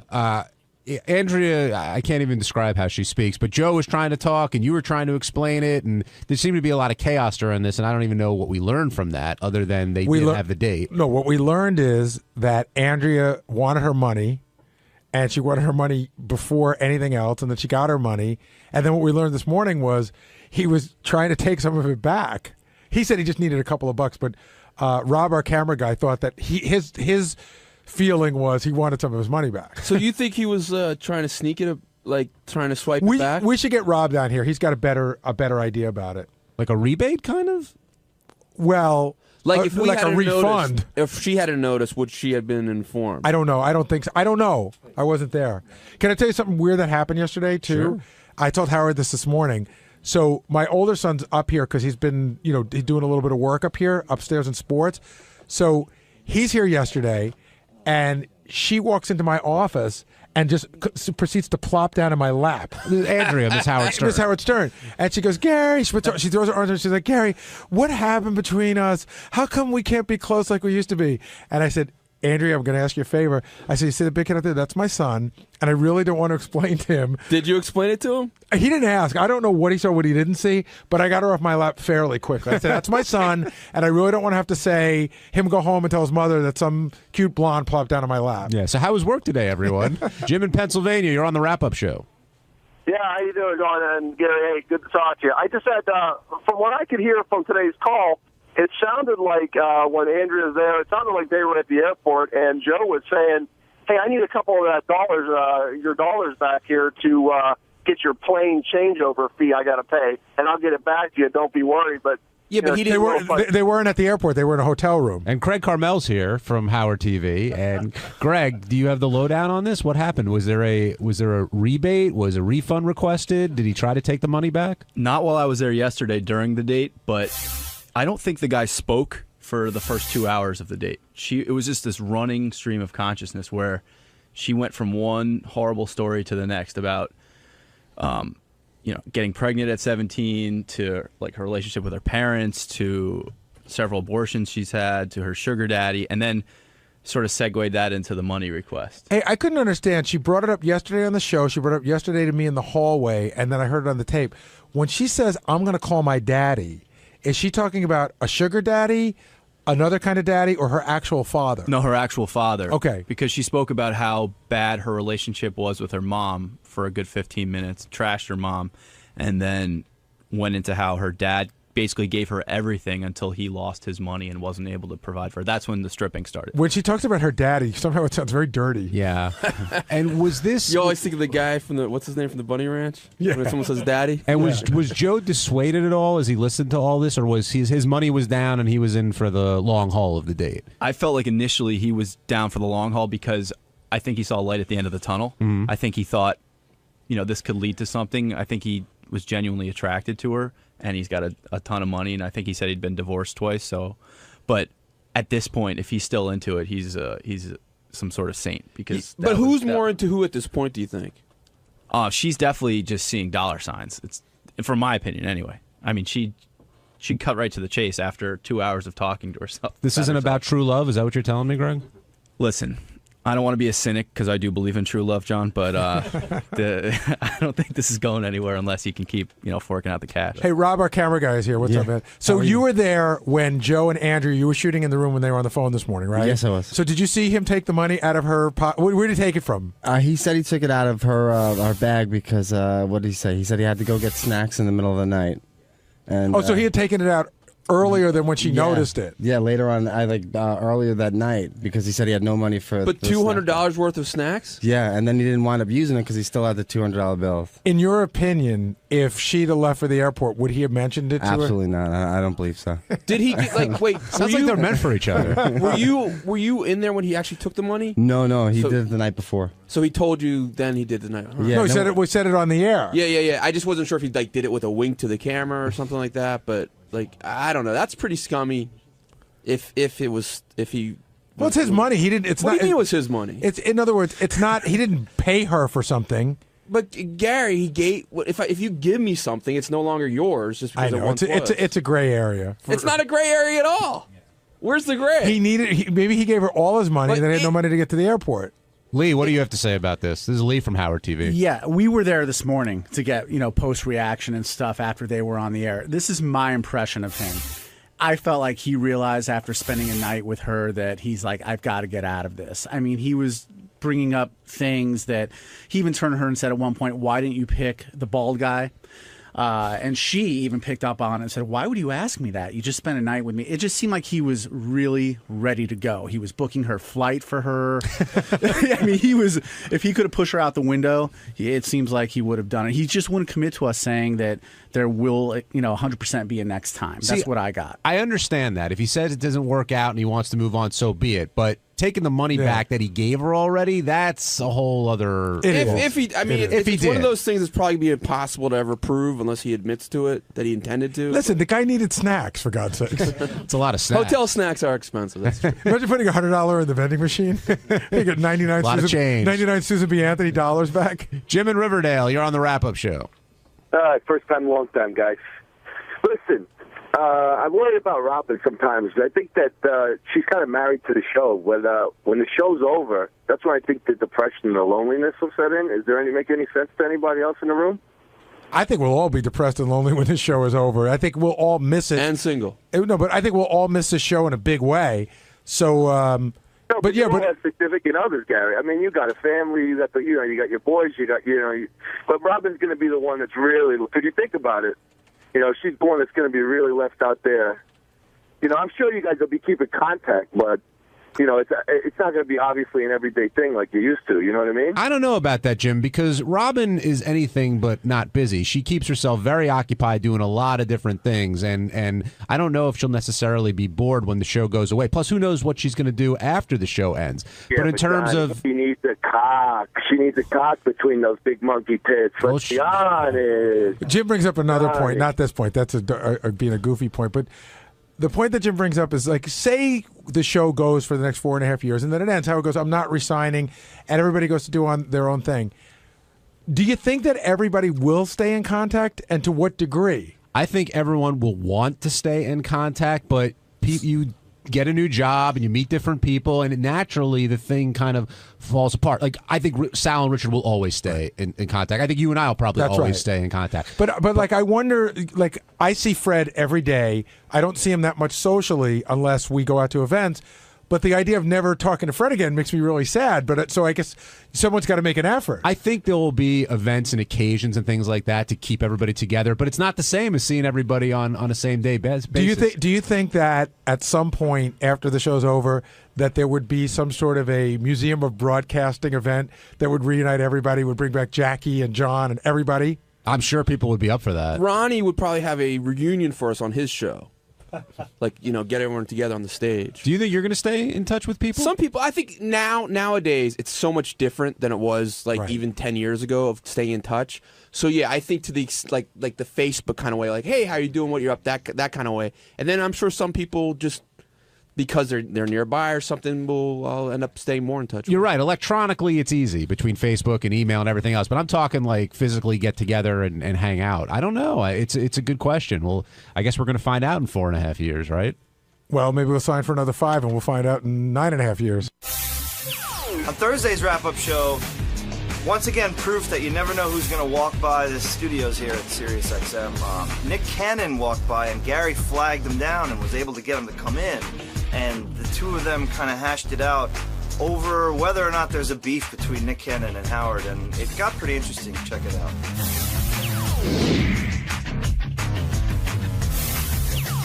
But it also, I mean, it's really interesting legally. Like come in here. Get the fuck in here. Who is that? You come here now. Come on. Oh my. It's Nick Cannon. Come on. Oh, cool. Please, come in here. 2 seconds. Steve, go grab Nick. Come on. Yeah, 2 seconds. He's coming. He's got some hot chicks with him. It's Nick Cannon. We're going to get him in and we're going to ask him what's going on with him and Howard. That's right. It's Mariah Carey's husband. Yeah. So Nick's walking through the hall. God, you never know who's going to be up here, Gary. Please introduce him as It's that. to be embarrassing if it's not him. It's him. All right. Of course it's him. Well, we always talk about how you never know who's going to be in the hallways. We've got all this glass around us. We can see who's here. Thank you, Nick. Thank you. You're a good Nick man. Cannon Come on, comes Nick, in. What's up? Put him on, Benji. Come right over here. Right over here. So Nick. Yes. How you doing, man? I'm good, man. How you been? Good. How do you like working at our old radio station, by the way? I love it, actually. Why can't I hear you guys? There we go. So here's the opening question. What's going on with you and Howard? I don't know. Okay, we'll take it all the way back. Okay. Okay. I don't know where it actually began. I have 3 ideas though. Okay. One, I don't know if there was a beef between him and my wife back in the day or whatever, but she's been on the show and they kind of. I don't think there was. I think that they've always been on good terms. Good terms. And then when I got the job on America's Got Talent, I know Howard's a fan of Springer as well as Regis. So I think when I got the job, he was like, who's this kid, this hip-hop kid on the show? And then he said a couple things, and I let it slide because I'm a fan. And then when I got the job at the old station at 92.3 at K-Rock, then I think that probably was like, he'll never succeed over there. He'll never do good. And then there was some more things said. And I felt like Howard, as Howard is, kind of got a little too disrespectful when it got, saying certain things about my wife. You think it got personal? Yeah, I didn't, and I was like, because I'm a fan. I was like, whoa, where does that come from? And I was wondering why he went, at times, I think he might have said something about my wife's weight and the, oral sex and all this. I was like, yo, Howard, that's a little too far. So then, of course, me being who I am, I don't never hold my tongue. I start saying stuff back. And you like to tweet, too. I love it. I love it. I love it to death.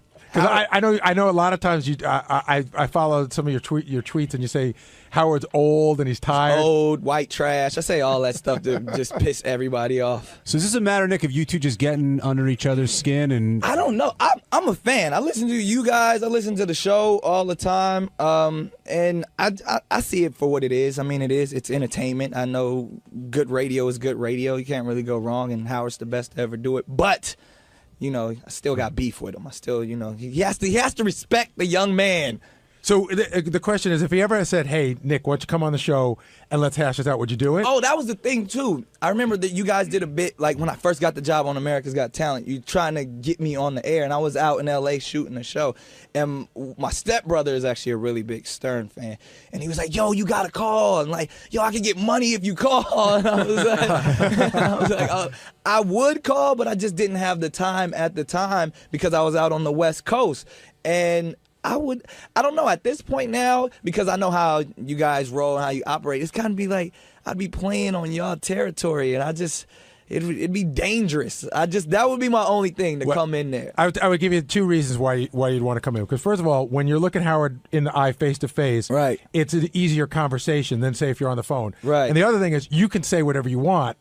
Like, you know what I mean? But it doesn't have to come to that. But you can say, "Hey, what the fuck is wrong with you?" Yeah, but I still love Howard, and so you can love Howard, but not like what he says about you. Yeah, or that's, to me, it's like it's certain things. Like when you start talking about my wife and all that stuff, it's like it just gets a little too far. And I don't want to punch an old man. That would, I don't want. That wouldn't be good for anybody. Hey, what do you mean when you said like Howard said about oral? Oh, he actually, I think the actual thing he said, my radio show would not succeed unless I came on air and talked about my wife giving me a blowjob in the morning. And I was like, yo, first of all, it's a top 40 station. I can never say that. But it's just like, it was just stuff that was just going too far. And then I think one of the other things, saved the bit. I play it every morning in the gym. I mean, that seems like a joke, though. But no, because he said it in a, like, if it was, come on, I'm a comic. I know when when you're joking, that's funny. But then when you're just saying it and you're having a conversation, get a little like, yo. But is that more about you or about Mariah that it offended you? Anytime you disrespect my wife. But how is that disrespecting her? It is. I mean, because it was in context of some other things. Like, he said things personally about her that I probably don't even really need to repeat because they were just mean-spirited things. Okay. And then that on top of it, I was like, all right. You want to say that? Like, I would never go there. I wouldn't say that about his wife. I wouldn't say that about. I think when you start talking about a man's wife and his children, then you need your ass whooped. I know you got to go out to my bottom line. I know you got to go. Last question. Oh yeah, because I'm the grill master now.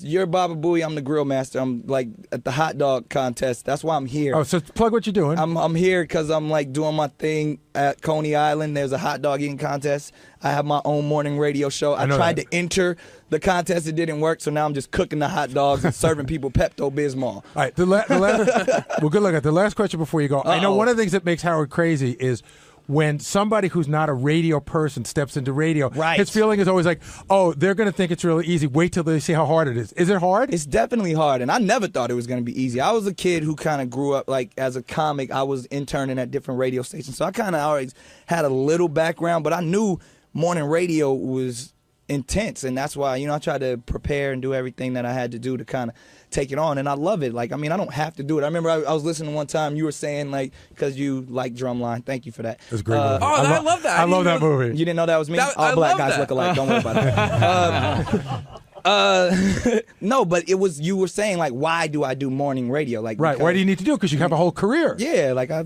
make a lot of money. Right. So, but I do this because I love it. I love entertaining people. I'm the same kid that'll be on a stage at 3 o'clock in the morning at a comedy club with 3 people in the audience because I love it. But how do you do that and then go to work? I don't sleep. I don't sleep at all. I know all entertainers say that. That's like the P. Diddy motto, don't sleep, but I literally don't sleep. I sleep a few hours throughout the day, but I'm always up. Are you still enjoying America's Got Talent? I love it, man. It's good times. I don't know. It's one of those shows where it's not, it doesn't take itself seriously, so I get to have fun on there, and it's all these competition shows, Idol, The Voice, all that.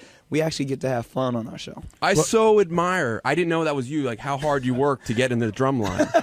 Seriously, man. Thank you, man. Nah, that was a lot of training. That was intense. Ganji, who works is the last thing. Ganji, who works for our TV show, he saw it on a plane and he said he cried. we never let him let it down. But thank you for coming in. Anytime. I think it's really cool of you to stop by. No doubt, man. And you should come and do the real show before the wrap up show. Hey, if you're always invited. Well, thank you. I'm inviting you now. All right, when I have something to promote that it works out, I'll come through.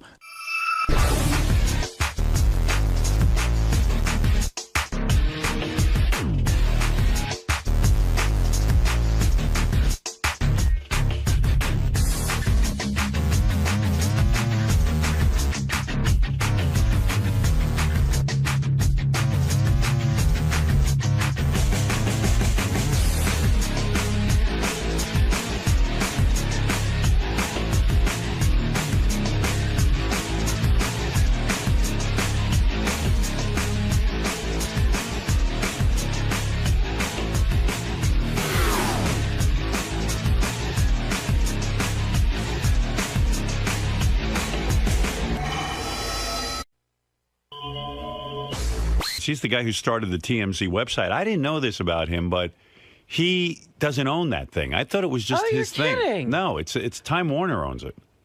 But you say he started it. Yeah, but I don't know. I think Time Warner started it, and they hired him to do it. Oh. Yeah, so he's like a worker like us.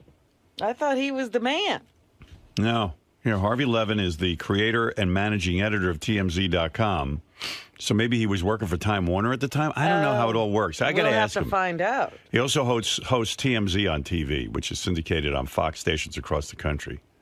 They're starting some sort of TMZ live channel here at Sirius, so Harvey's going to call in and promote it. from 6 to 7 p.m. on Sirius XM Stars. Okay, it's not a whole channel, but there'll be a TMZ show. Show. Okay. Gossip. Yeah. He seems to be on top of things. They seem to know a lot.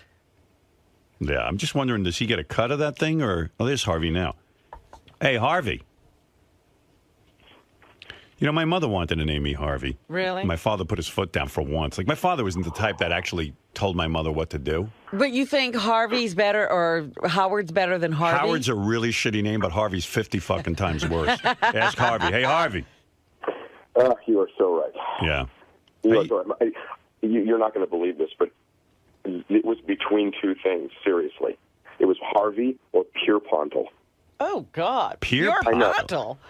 Wait a second. Pierpontal? They were...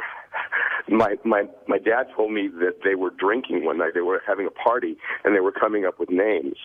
And seriously, he said it was between the two of those. So I guess he's telling me I should feel good about it.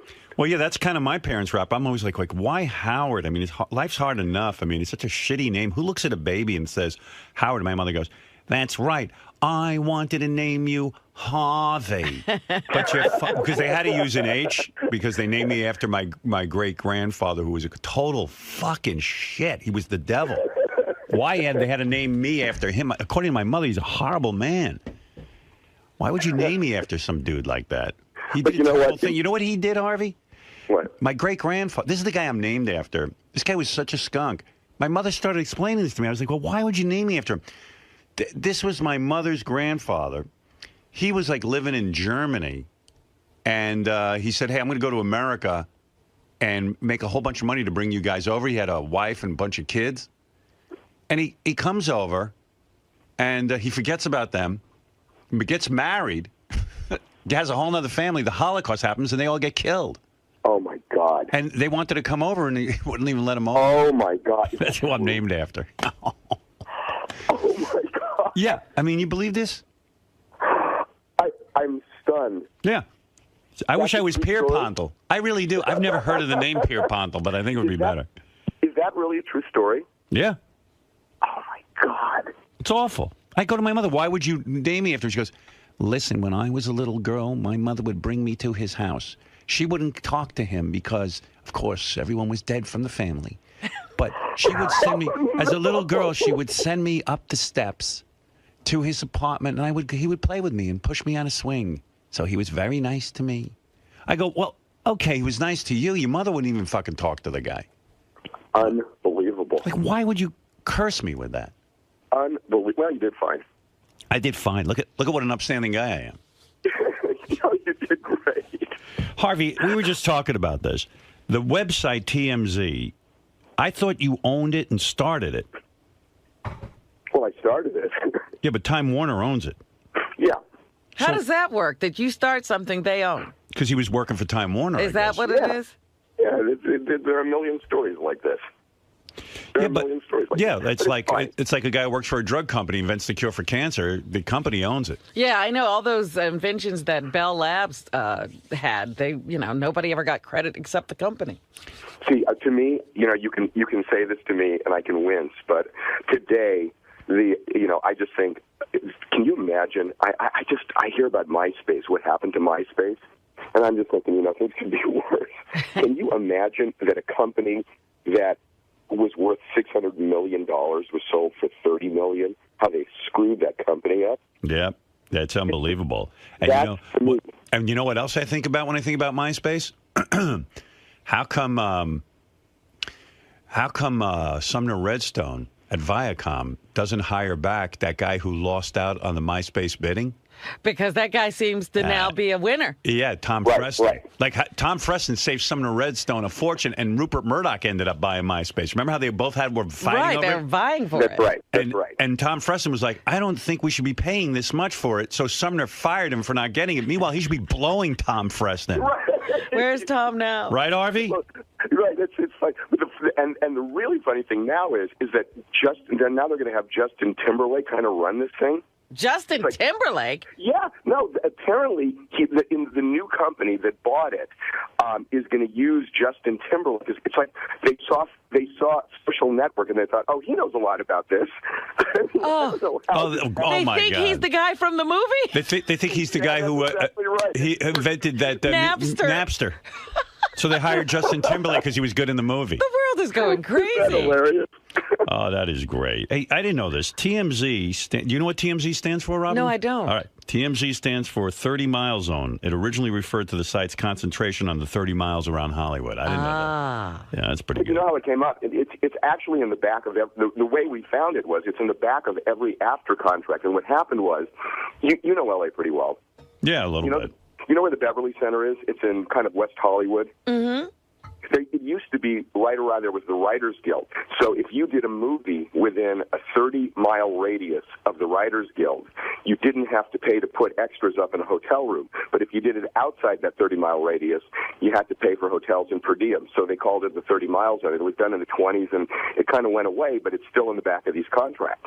I remember when TMZ got started, and I used to see it, and I go, what kind of fucking dopey business is this? Because they used to give away everything for free, but I realized they just wanted to get their name out there. Right. It was kind of a brilliant business plan. And now I'm reading, and tell me if this is right. Harvey, in 2011, TMZ.com was ranked the second most popular entertainment news property in the United States with 18.5 million viewers. And as of 2009, TMZ cost $8 million a year to run, was estimated to be worth up to $400 million. $400 million. That's nothing to sneeze at from a fucking website. Absolutely. In 2008, the website made $25 million. Was on pace to record about 15. On pace to what does it say? Record about 15 million in 2000. I don't know, record, but. Well, that's what we do with profit and losses now. We just record them. Well, I guess to record, maybe. I don't know. I don't know what this note is, but how much is TMZ worth? I don't know. I mean, it's all stupid money. I have no idea. But do you get a cut? I mean, like, how does you? Come on, Howard. Harvey, are you? I mean, you're the founder of the thing. Are you just a paid employee? No, and listen, they treat me well. I'm not going to. What does that mean, though? I mean, you don't have to give me the exact amount, but does it mean that you participate in some of the profits? The better the site does, the better it is for me. Okay. So are you a millionaire? Oh, come on. You can't be embarrassed by these questions. Harvey. I'm a little embarrassed. Harvey, are you a millionaire? Well, no. I'll tell you why. Because, and you know what I'm talking about here. If you have a staff and you're running a staff and you start talking about this stuff, it only leads to bad things. Right, because everyone... Is that why you stand behind that wall so they can't get you? That's right. Yeah, they're ready to lynch him. And the door is really close by. But you know what? Can I delicately kind of try to change the subject away from this? Well, you want to know something? Well, no, because you were saying about giving stuff away for free. Yeah. I probably shouldn't say this, but it's true. I mean, look, when we started this thing, I figured everybody who was wanted to do entertainment stuff but didn't put the resources in it would use what we had, and it was more valuable to brand TMZ than it was to try to sell a video for $200. He's so right. Yeah. You know what? I remember, like, you guys would go, use whatever you want from our website. Just give us a credit. Yeah. That's all we asked. That's all we did, and we still do it. But it was that, and nobody kind of realized what we were doing, and so we started giving this stuff out, and it took like 3 or 4 months, and our stuff was just everywhere, and people were saying, "Oh, look at these idiots! They're giving us this stuff for free." Right. And it worked. But did Time Warner even understand what you were up to? Because I would imagine, like you've said that sometimes you have to, pay for a picture or pay for something to, to get a right. Right. So when you would go to them and say, hey, we got a guy who's got the tape of Michael Richards' racist rant on a comedy club stage, and we want to pay X amount of dollars for it, they go, screw you. You're just giving this stuff away. Why should we keep paying for this? Did they give you a hard time? No. Everybody understood what we were doing, and it really worked. And yeah, and we'll pay for videos and photos. I think one of the dumbest things is all of these reporters who kind of stick their nose up at this and say, how dare you pay for photos and video? Fact is, everybody does. When like there's a fire in the middle of the night and then the local news airs it on the morning. You think they shoot that? They have stringers out. There are stringers out there of these companies, and they sell it to these stations.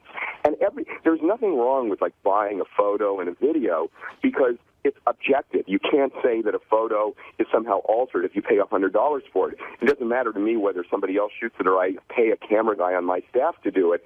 Fact is, it doesn't change whether you pay for it or not. The trick is that when people are paying for these interviews now, because when you pay for an interview, what you're doing is you're saying to the person, if you make it really good, I'll give you another $2,000 or whatever, and you give them an incentive to lie or shape the truth, and that's where paying really goes into dangerous territory. So what these TV shows now are doing, or they're saying, we don't pay, and I think it's a bad idea to pay for interviews. We don't do it because we don't really do interviews. Right. But I think it's a really, really bad idea. So what they do is they kind of lie and they say, yeah, we didn't pay for an interview. But what they do is they'll give, Joe Jackson $100,000 for, a high school picture. And they say, oh, no, we just paid for the picture. Right. That's their way around it. That's right. What do you admire a guy like Perez Hilton who started his own gossip website? Do you like what he's up to?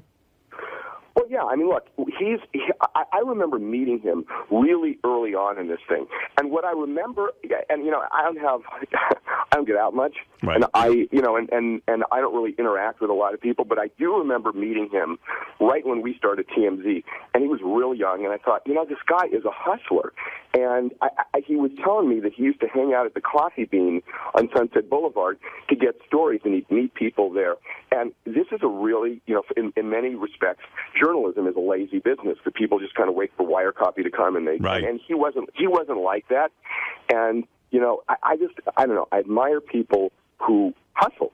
And, right, I do too. Really did, and he really did. But when you go out in Hollywood, are you despised by people because like Alec Baldwin? He had one of the funniest quotes about you. I mean, he despises you, and I guess that's because you guys put up the infamous phone call that he made to his daughter, where he really, he called her a filthy pig and all this kind of stuff.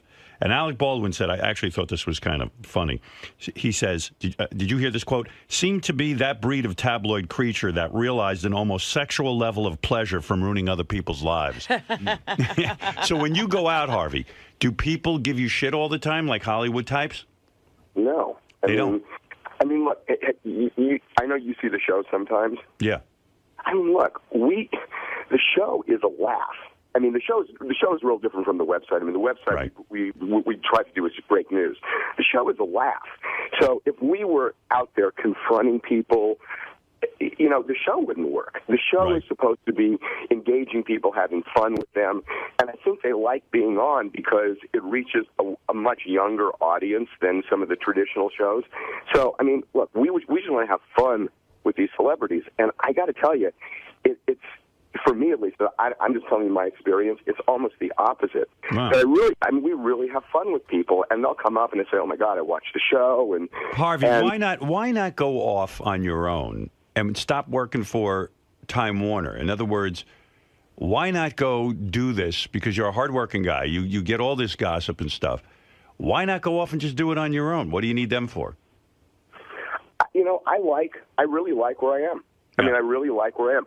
And, look, I know somebody, and this may sound like a stupid story, but I remember a long time ago that somebody who was extremely successful, who I knew, who was really young, read a story in the Hollywood Reporter and read something about another producer or whatever who was making more money, and it ruined this person's weekend. And that had such a profound effect on me, because I remember thinking to myself, somebody's always going to do better than you, make more than you do, whatever, and you just got to figure out what works for you, and you can't start comparing yourself to other people. I mean, you could do better, you could do more, you could do more. Well, and you've actually lived your life like that. I mean, you're a lawyer, right? Yeah. By trade, and then you what law school did you go to? University of Chicago. Right. So you're a bright guy. You were a lawyer, and all of a sudden, I think you just said to yourself, "This isn't turning me on." You probably could have made a lot of dough being a lawyer. It was because of my dad. Yeah, and all of a sudden you realize, like, I'd rather just be a journalist. Yeah, and that really was because of my dad. And I remember having that talk with him and saying, I just don't like it, and I want to do something else, and I have no idea if I can succeed at it, and I want to try, and I'm going to probably could go broke. That takes balls. Did he let you? He was great. No, I'm serious. I mean, it's like, my dad was really, really hardworking, and I thought he was going to have the exact opposite direct. He owned a liquor store, and he really had to kind of fight to make things work for us. And I remember him saying, if you're not happy and you're young, you've got to follow your dream. He said, I wasn't able to do that, and he said, you just got. And I remember it was so good and simple, and it's all because of my dad. Here are some of the stories TMZ has broken. All right, here we go. The death of Michael Jackson. Mel Gibson's anti-Semitic rant. Were you the first guys you were the first guys to get that tape, right, from that chick? The tape from the chick. Mel Gibson. Yeah, Oksana. No. You're talking about the anti-Semitic rant in Arizona, I think. Yeah, you're talking about the drunken... with the police officer. Okay, all right, got it. You're mixing them up. I'm mixing my rants up. Your anti-Semitic rants. All right, the Alec Baldwin phone call. Michael Richards' racist rant on stage at the Comedy Club. You guys ran that first. Tiger Woods' car accident. The beating of Rihanna by Chris Brown. Right? And so you had to pay a lot of money just to get that first picture of Rihanna with her face busted in, right? Yeah, I mean, look, we won't talk about specifics, but... I will. $62,000 is what the price was for that. Yeah, you know what? I got to tell you something. I read some of this stuff, and it's absurd. It's like somebody will just say it, and then suddenly it goes all over the place. That's absurd. So it wasn't $62,000. Well, I'm saying that whatever we did, those stories are absurd. Right, and it was worth paying for because it got the name TMZ out there. Well, look, on that one, I got to tell you, and people, listen, that one was really controversial. Mm-hmm. Ultimately, my feeling about that was everybody was lying about that case, that Chris Brown's people were saying, oh, it was nothing, and Rihanna's people were spinning it, and the picture ended up telling a story that nobody else was telling who was involved in this thing, and it became, it was a criminal case where, it was really, really important, and everybody was lying about it. Christian Bale's rant at a crew member, the set of the Terminator Salvation. Brilliant. That's the best. You know what? How do you get that? I got to tell you something. Let me tell you, because you were asking me about Warner Brothers and everything, about how this thing works, because it is tricky. Right. And that's a Warner Brothers movie. Right. That's a Warner Brothers movie. And so, think about it, that and it was on the heels, I think, of the movie coming out. So, think about how you're telling me, but Harvey, you're telling me Warner Brothers can't come to you and say, listen, Harvey, we just pumped a fortune into this Terminator movie. We can't afford to have Christian Bale look bad or have him pissed at us. He's got to go out and do promotion. You're not running this story. They never say that to you. Howard, I swear to you. I swear to you. Never, ever, ever. And the biggest one, I think, is, that was a big one for that, and they never put pressure on me like that. And I told them, listen, that was the deal going into this thing, that, when we had, our meetings, I said, look, if I'm going to run a news operation, there's no way you can say this, because Christian Bale didn't come to them and say, hey, fuckers. Maybe it's because most people don't know Time Warner owns TMZ. I wouldn't have known that until you mentioned it. Right. So a lot of them... Well, listen, I'm not saying sometimes that people won't come to them and try to put pressure on them, but they don't do it to me. Have you ever killed a story? Have you ever killed a story because of pressure? No, I'm telling you. And listen, I'll give you an example. Mel Gibson's rant, the 2006, he was a player. And he did business with Warner Brothers, and he was a big producer. And I remember, on that story, I gave people a heads up on what I was doing, and the only thing I got back, and I swear to you, Howard, this is true, and that was early on in TMZ. And what I got back, and I thought to myself, this is the story. This is going to determine, at least for me, whether I keep doing this or not. Because if they say kill it, it's just going to become like one of these traditional, bullshit, PR machines. And I remember it went up the chain because people had to know what was going on before it did. All they said to me was, if you've got a story, you got to run the story. Just make sure you're right. Have you guys ever been duped? Like, have you ever printed a story that you had to retract? Yeah. Rarely, but yeah, it's happened. I mean, we've been duped. What does that do to? Is that due to like somebody just trying to fuck with you, or is that someone trying to get money out of you for a story that doesn't exist? No. I mean, usually what it is, this whole thing is based on relationships and trust because everybody thinks it's about money. It's not. It's all about trust, and we really have to build this because nobody worked with online news operations before this. And I remember I've made so many phone calls to people in town because I've been in LA a long time, and I said, look, try us once and trust us, and if we screw you, you're going to kill us because you'll tell everybody in the world not to work with us, so work with me. And it goes both ways, and we have to trust people we work with, too. And there are certain people that I would never trust who call me up because I know they're liars. And then there are people where I would literally take it to the bank. And sometimes you deal with people who you have a relationship with, who are good, who are really good sources, and then all of a sudden they go haywire, and they'll shade something or even just simply lie about something. And you source things. Sometimes you quadruple source things. But I read something where it said that some woman once came into your office, for example, and had the most mind-blowing dossiers on Michael Jackson. Michael Jackson, yeah. And you talked to her for about 5 minutes, and you realized that she had stolen documents, and you're an attorney. You understand what that means. So you threw her out. But what the fuck was the shocking thing? It had to do... I've never talked about this just because I don't want. See, here's the thing, Howard. If people come to you and you give them assurance that they're a confidential source, you start blowing that and you start blabbing about it, nobody's going to talk to you. Right. I mean, aside from the fact that it's wrong, it's just really bad business too. But now the guy is dead. Michael's dead, but the people who come to you know that if they're the ones that you really care about right now, because if somebody comes to me and says, look, I want to talk to you about something, but you have got to make sure that you never, ever, ever tell anybody that I talked to you. Your word has to be gold or you're dead. That's right. But in this case, Michael Jackson's story is now, it's moot. And but it doesn't matter. It's like, so the source is still alive as far as I know. So you learned something about Michael Jackson that would have put him in jail? No. It has to do with the circumstances around how he ended up having his kids, and it was very detailed, and that's as far as I'm going to talk about it. I see. And so, was it something too that you don't want to reveal because the kids are still here and that they would know something about themselves? No, it's more about that if I tell somebody that I will deal with them confidentially, if you're not a man of your word, you're dead. Nobody's going to trust you. Nobody's going to trust you. I mean, to the point where if somebody says, look, you can never tell, and then suddenly you get subpoenaed by a judge, because this happened to me once, and they threatened to throw you in jail, you got to go.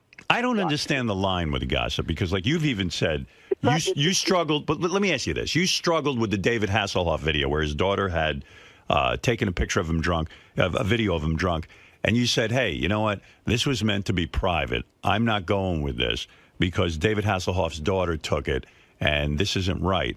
But then at the same point, the Alec Baldwin one is a private conversation between him and his daughter, even if it's, a bad one. That's the same thing. It's not, and I'll tell you why. But listen, I agree with you. I mean, we have these debates all the time in the newsroom, and we kill things all the time. We debate things. We argue all the time. And, the difference between the two of those is, to me, ultimately, is that the David Hasselhoff thing was never a court case. There was nothing public about it. It was just a father and his daughter who made an agreement about this video, and the girl's boyfriend, a sleazy guy, stole the tape and then went out and sold it. But it was just a stolen tape about something that was totally private between the daughter and her father. The Alec Baldwin thing, which listen, I'm going to be honest, I did struggle with Alec Baldwin, and we talked about it and we debated it, but ultimately the Alec Baldwin thing was part of a court case. And, whether it was a mistake or not, I don't know, it was not sealed. When we got this thing, it wasn't a sealed tape. It was real. I mean, it was part of the court file in a very public divorce where everybody in the divorce was talking, but it was part of the court file. I mean, it's something that anybody could get, at the time we got it. So, Well, the Hasselhoff tape eventually came out, so do you regret not doing it? No. No, and we never ran it. I mean, it did come out, and when it came out, we never ran it. We've never run the David Hasselhoff tape. You know, because if you do it, you're a douchebag. If you really believe something, and then you say, well, everybody else is doing it, so I'll do it too. Then there's no compass, and so I saw everybody did it. We didn't do it. We've never run it. Harvey, do you think that Harvey, do you think the paparazzi should be more legally restricted in the sense that sometimes these guys are like almost photographing people in their homes or in their backyards and all that kind of stuff? I mean, I know you guys send out someone all the time. You know, you don't send them out personally, but you'll buy the stuff. Don't you think sometimes they step over the line? Yeah, not only step over the line, somebody's going to die. Right, I agree. I'm telling you, somebody's going to die in the city. And what happens is, look, you know, it's funny because Lindsay Lohan, you know, whatever you think of her, we found out she's telling people she didn't want to go out last night. And it's real early right now in L.A., so I got to find out exactly what happened. But as of last night, she wasn't going to go out because she knows what a bounty there is on her head for the first picture that anybody gets of her out. So it literally scared her. But it's true. I mean, there are these renegade paparazzi in town that will chase. I mean, they'll blow red lights. They'll do anything to get these pictures.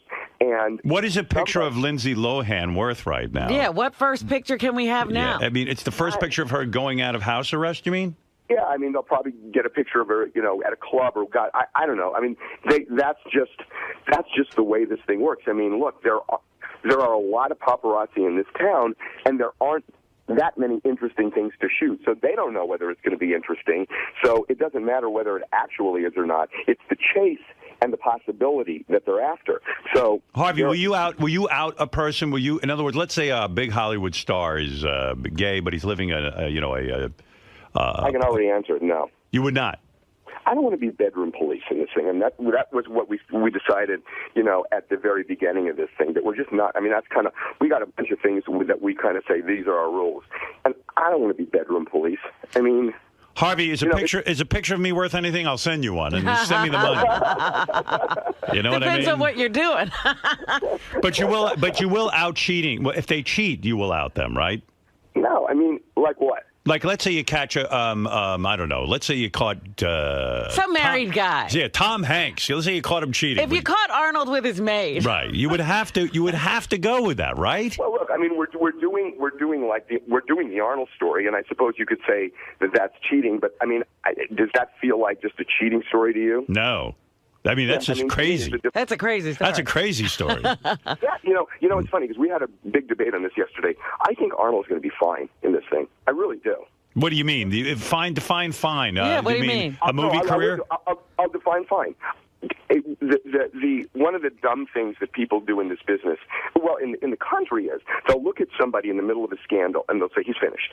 I mean, it's like Kobe Bryant, he's finished. Right. Well, that didn't happen, did it? No. You know, it's like you look at it right when it happens, and when everybody's covering it, and you take that snapshot, and then you define the rest of the person's life that way, and it never works that way.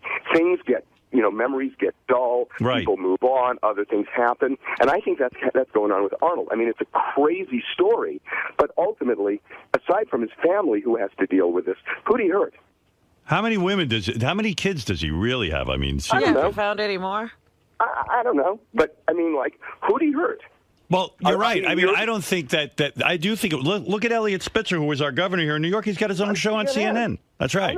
Oh, I don't think that Arnold's career will be hurt. But you know what? But Harvey's right here. Compare it to this. Marv Albert, the loved and renowned sportscaster, was dressed. I don't know. He had women's clothes and biting people. And I go over to the Knicks game. I see Marv and working. He sits there and he's calling the game. He's doing fabulous. In fact, he won't even look at me. He thinks I'm a scumbag. So I mean, you know, what can I tell you? Kobe Bryant is the most beloved athlete in L.A. He gets and if you would have asked anybody back then, it's like, will Kobe Bryant ever get an endorsement again? No, never, ever. Well, look at what happened. And, but what about Mel Gibson? I mean, it really seems to be down. Yeah, I mean, I think he's got a harder time just because it's repeated. I mean, I think, you know, if it gets repeated over, but that said, I mean, okay, fine. You give me Mel Gibson, I'll checkmate you with Chris Brown. Explain that to me. Right. Right. Well, it's like but it's like people forgive other people who have a good movie, who have a good song. I mean, that's people don't ultimately look behind the work. And if somebody does a great song, look, Chris Brown. I mean, come on. Didn't Mel Gibson threaten to break your kneecaps and dump you in the desert? I don't believe that story. I heard that story. I know, I heard it too. I don't believe that. How funny would that be? That would be great. Yeah. Mel Gibson. Mel Gibson kills Harvey. Howard, the best part of that story was that when it came out the day before I went on vacation for 2 weeks. And so when I did the show, I said, God, I don't believe that crap. That's ridiculous. And then it disappeared for 2 weeks. Harvey, you had to, at some point in your life, decide to live an openly gay lifestyle because it would have been a disaster if you tried to hide that. But you've said even in your 20s, you were really afraid to come out, right? You felt I was agoraphobic. Right. Because I was literally agoraphobic. You were trapped in your house? Well, he was agoraphobic because he was afraid to come out of his closet. Oh, but Harvey, no. When I was like a reporter in I guess my early 30s, late 20s, whatever, I worked at a station. And I remember thinking, if the news director found out, I'm dead. I'm dead. And I literally got to the point where I just never wanted to go out of the house because I would go into a restaurant, with friends, and I could scope that restaurant in about 2 seconds to see if I knew anybody there, and it was like always this panic. And I remember just thinking at a point, it was exhausting, and I just thought, this is ridiculous. Right. This is just ridiculous. Right. So for a long time, I mean, everybody in my life knows, everybody at work knows, and I thought, and I realized, who cares? I mean, it doesn't make a difference. How and far, Harvey? How far did the cover-up go? Did you have to tell homophobic jokes at the workplace and talk about? You talk about how many girls you fucked? Date women and bring them to office functions? Did you have to go out and beat up gay guys just to prove to everyone that you're straight? I'm way too small for that. So Harvey's had a pretty incredible life when I think about it. I mean, the guy started as a lawyer. Then he was a law professor at like Harvard or something, right? No. At University of Miami, which was like the best year of my life. And why was that so great? Because I was a pretty poor law student at University of Chicago where it was extremely cold, and then all of a sudden I went to Miami, and I'm living in the sunshine and by the beach, and I made $11,500 a year, which I literally couldn't spend. And I was 24 years old, and I was teaching law school, and it was just, I don't know, it was just like the greatest year. It was the single greatest year of my life. And then he became like a reporter and all. I mean, it's. Why do you do that? Is it the People's Court thing? I love that show. Come on, I love that show. I will never. They'll have to bury me. Really? I will. I've done that show for 25 years. Harvey, is your boyfriend a bodybuilder? No, that's bullshit. What do you mean bullshit? You with a very muscular. I picture he you. just works out a lot. I picture you with a very, very powerful, muscular man. No, he's always talking about the gym. You'd think that. Right. Somebody took a picture from a story, from a cover of a magazine where he wrote an article, and they said, "Oh, that's got to be him." So they published the picture, and they said, "Oh, that's got to be him." It was just ridiculous. Have you ever had sex with any celebrities? Oh, Harvey. I'm thinking. Well, what do you think? No, I'm just saying. I got to think way back. No, I can't think. Is that true?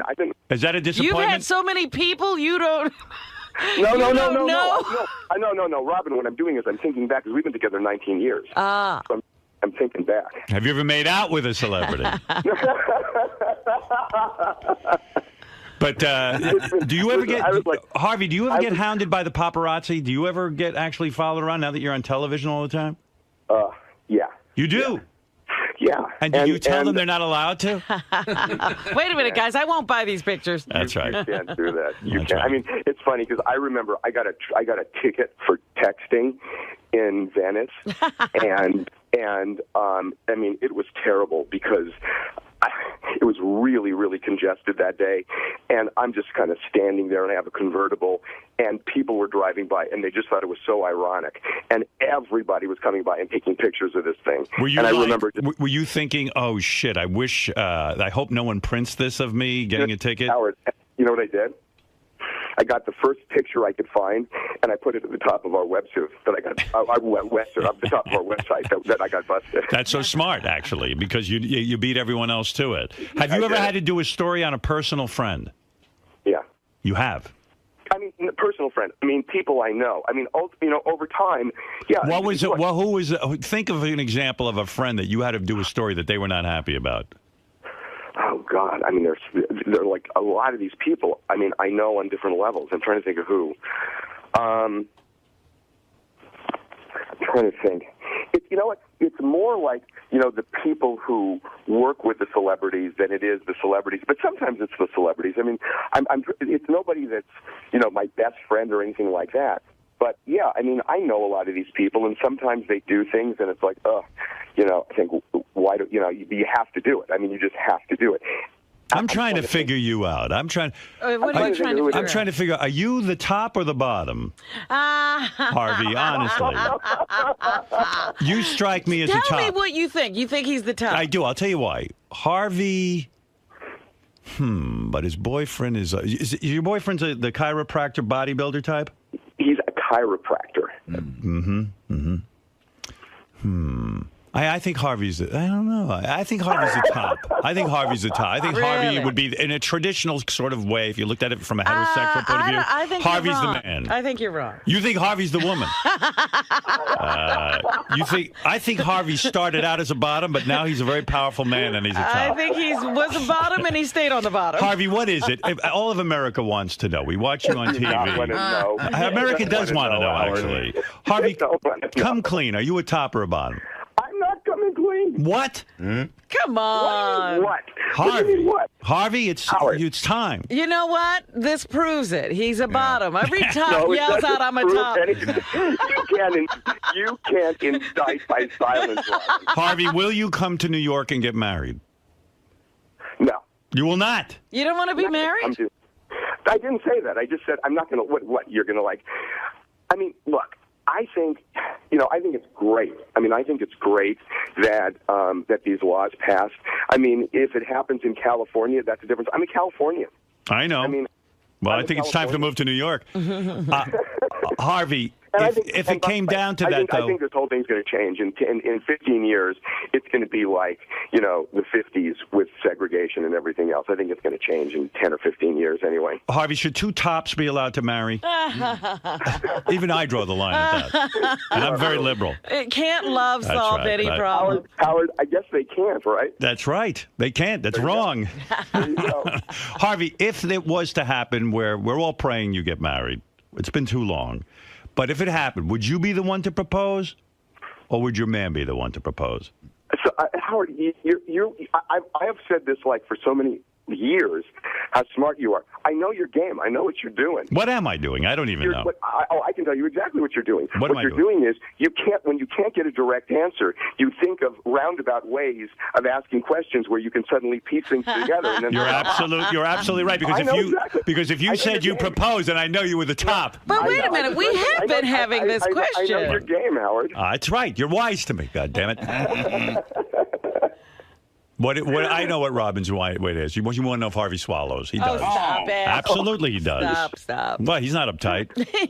Big deal. Okay. Are we at 15 minutes? Because it's getting uncomfortable. Harvey's squirming. But a pleasure to talk to you, Harvey. Hey, Howard. You guys, you are the greatest. Thank you. You are the greatest. Thank you, and thanks for always being so nice to us. Take care. All right, Harvey. Bye, go back to whatever it is you're up to. Yeah, I saw, you guys. I saw them covering Benji a few weeks ago. Yeah, Harvey was covering Benji extensively. That's what I said. Boy, it must be a slow news day. All right, Harvey, later. Oh, there he goes. Oh, he's gone. Well, we'll never find out the answer if he's a top or a bottom. He's keeping that secret. That's the one thing he's not coming. This is the best of the wrap-up show. A recap and behind-the-scenes look with John High and Gary Dell'Abate. The best of the wrap-up show begins now.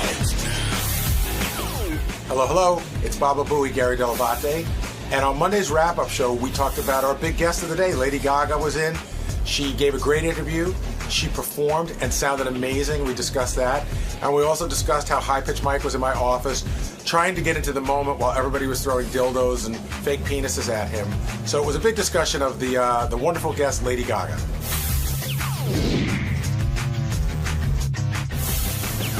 Lady Gaga in today, and I guess my question to you guys would be, was it the person that you expected during that interview? Because she was very candid about a lot of different things.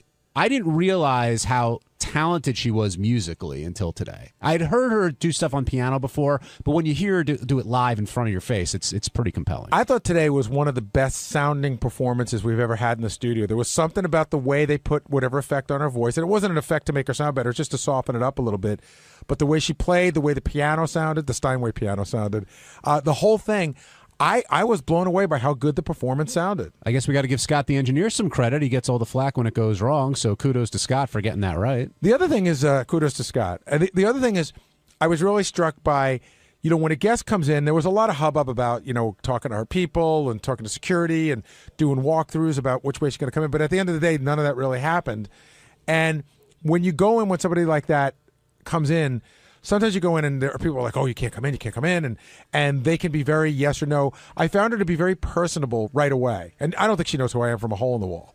But, well, you know what? It was a cool thing during the break.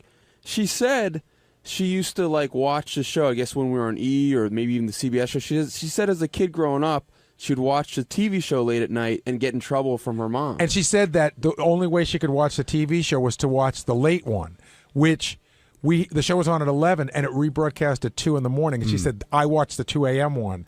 And my mother would be, are you watching Howard Stern in there? And she'd be like, no. And she even said, hey, I'm feeling kind of starstruck, which I know she was being kind of sweet and No, but she did say that. Yeah. Before she came in, though, Gary, Howard accused you of sending every gay staff member in to meet Lady Gaga or have the chance to meet Lady Gaga. All I said was, there's another gay staff member here who would like to meet Lady Gaga. Because I was told that. And in fact, he pretty much said that on the air because he's never in during the show. He came in today because he wanted to meet her. And then when he got on the air, he sort of reeled the whole thing in.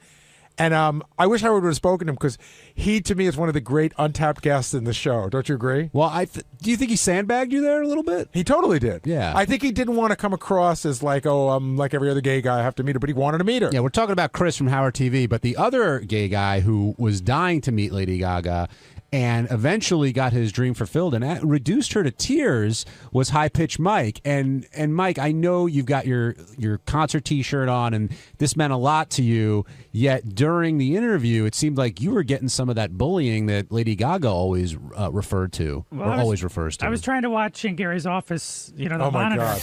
and everyone's like in the middle of her performance. Everyone's like trying to shove bananas in my ear and dildos in my ass, and it's like this the one. You do it any other time of the day, but like what? You have a legendary musician here. Like, let me enjoy the moment. I was sort of torn by the whole thing because, first of all, it was all going on in my office, and I was sort of sitting trying to, the performance was sort of moving, and I really wanted to watch it. And they were annoying the shit out of me, but then there was like a penis on the floor, and then somebody kicked it over to hit Lisa G in the ankles. Could you tell whoever was doing it just stop because you were seriously trying to pay attention and this meant a lot to you? I was trying to, but I don't think they got it.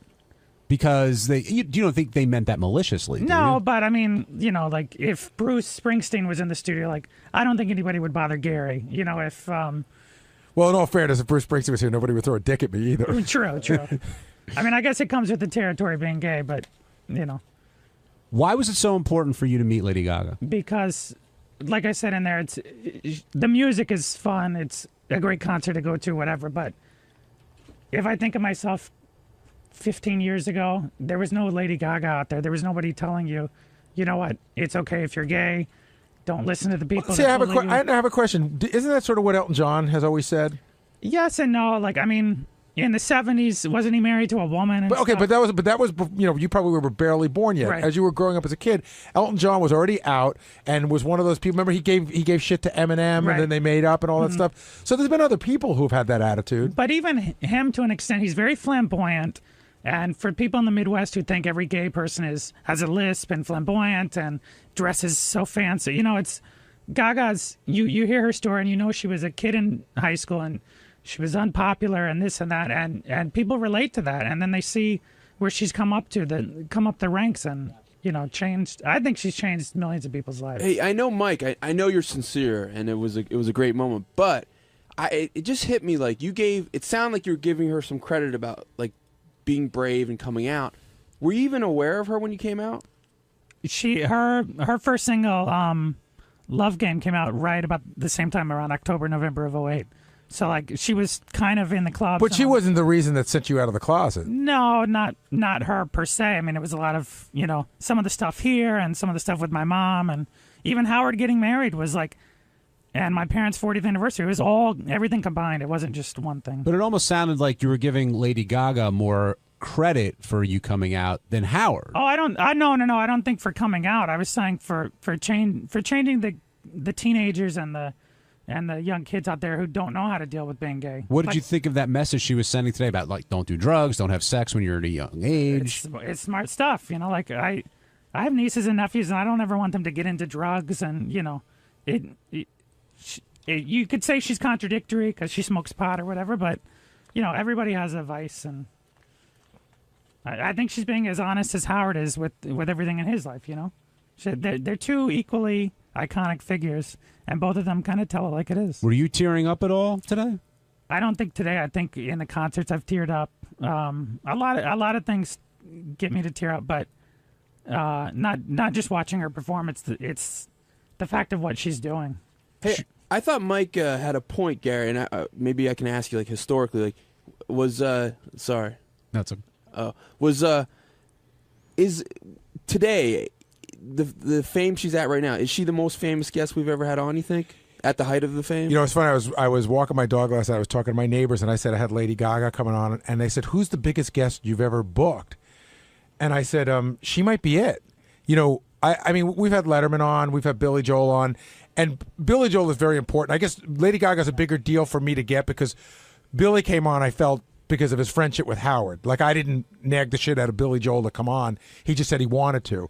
So I'm trying to think, who would you say? McCartney. McCartney's a pretty McCartney's the biggest guest, probably. Yeah, but I'm saying at the height of their fame. Yeah, I think you may be right. Well, right. In other words, saying that you have McCartney on when he was a Beatle would be the equivalent of having Lady Gaga on now. Even as big as those people are, still, when she walks out of here, there's 200 people in our lobby downstairs that have stopped working and are camped out waiting to get a glimpse of her. Then you have the 500 people outside and press and everybody waiting to get a glimpse of her. And none of that happened with Letterman or Billy Joel. This is our second time here, when she came for the Gayle King show, and Shirley's absolutely right. I've never seen anything like what goes on when she comes around. Yeah, they are absolutely lined up.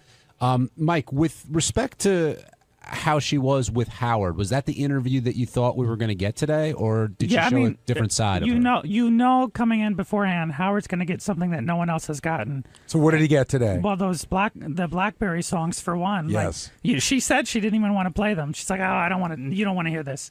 And he's like, no, play it. Yeah, the second she took the phone out, it was all right. These are going to come. It's just a matter of Howard, getting her to do it. And yeah, that was an exclusive. And then even the sex talk, it's Howard's turn. You have to ask about your sex life. So, and I was sort of amused that she was sort of annoyed by this sex talk. I thought she would have been open for anything. She's like, because what would happen if she tell a story about her grandfather, and Howard goes, "You think he'll ever go with chicks again?" She's like, "Where the hell did that come from?" I had a thought. I forgot what I was going to say. It'll come to me. Well, her fans. I mean, like Mike was saying before. I mean, there's cult-like devotion there, and I had seen her, I guess, on the web sit at a piano and do paparazzi or something like that. But again, that's you're removed from it. You're watching on the computer. But when she sat down in front of the piano and sang both of those songs, look, you may not like the music. I understand that, but you got to respect the fact that she's got the talent. And that was a thought that I had. Howard asked her, "How did you decide what kind of music you were going to do?" She said she was influenced by rock and by this and by that. And when you see her sit at the piano, he said, like, "Why did you go into pop?" And when you see her sit at the piano and sing the songs, like, she could have put out an album and been like Tori Amos, which would have been critically acclaimed and nobody would have bought. And she was also never wavered from her pursuit of music. And granted, she did different styles, but she said, she was bussing tables. She was doing whatever she had to do in order to succeed. And with that training that she had, she was smart enough to get that persona and breakthrough. And both Howard and Robin were asking her, is Gaga going to go away? Are you going to move on to the next kind of thing? And she said, no, it'll always be with her. But I don't know. I have a feeling down the road you may see her stripped down. Yeah, John's convinced that in like 5 years she's going to release an album called Here Comes Stephanie. Yeah, he's convinced of this 100%. I was going to say that in this day and age with music, everybody is so overproduced. Everybody, the production value. I mean, there's no real singers out there anymore. So it was refreshing to hear her at a piano, nothing else, and singing. I was blown away. I never really listened to her, so I didn't know what to expect. John and I talk about this all the time, especially because John's worked on all the music specials. And we always sit down and compare notes like, who are the people that come in here at 8 a.m. and knock it out of the park? Yeah. And it's not a lot. And I said, I've always been surprised by how people can't sing at this hour. And once in a while, I'm surprised by how people who are supposed to be able to sing can't sing at all. Right. And she was just powerful as hell today, man. It was impressive. And the other impressive thing, real quick, is, she's telling this heartfelt, story about bullying and her thing, growing up and all the shit she got for it. And here we are chucking and gluing dildos to high-pitched mic while all he wants to do is just watch this song. I mean, The Office, it was like 2 shows going on. I know. I was a little annoyed by the one going on in my actual office. Well, you should blame Mike. He wouldn't move. That's where the action was. You know what would be great if, during the break, she's like, these goddamn fags. Hey, it's Sal Governale, and on Tuesday's wrap-up show, things are seeming to be a little strange. Seeming. Huh? Howard accused me of not properly spelling semen. I thought I did it right, but I got a little bamboozled. I got thrown for a loop. I try to explain myself, and as usual, I put my foot in my mouth again. And on top of that, Scott the engineer, one of the hardest working men on the show, takes credit for putting the piano together and the mix for Lady Gaga. Is it bullshit? Well, that's a stupid question, but see for yourself.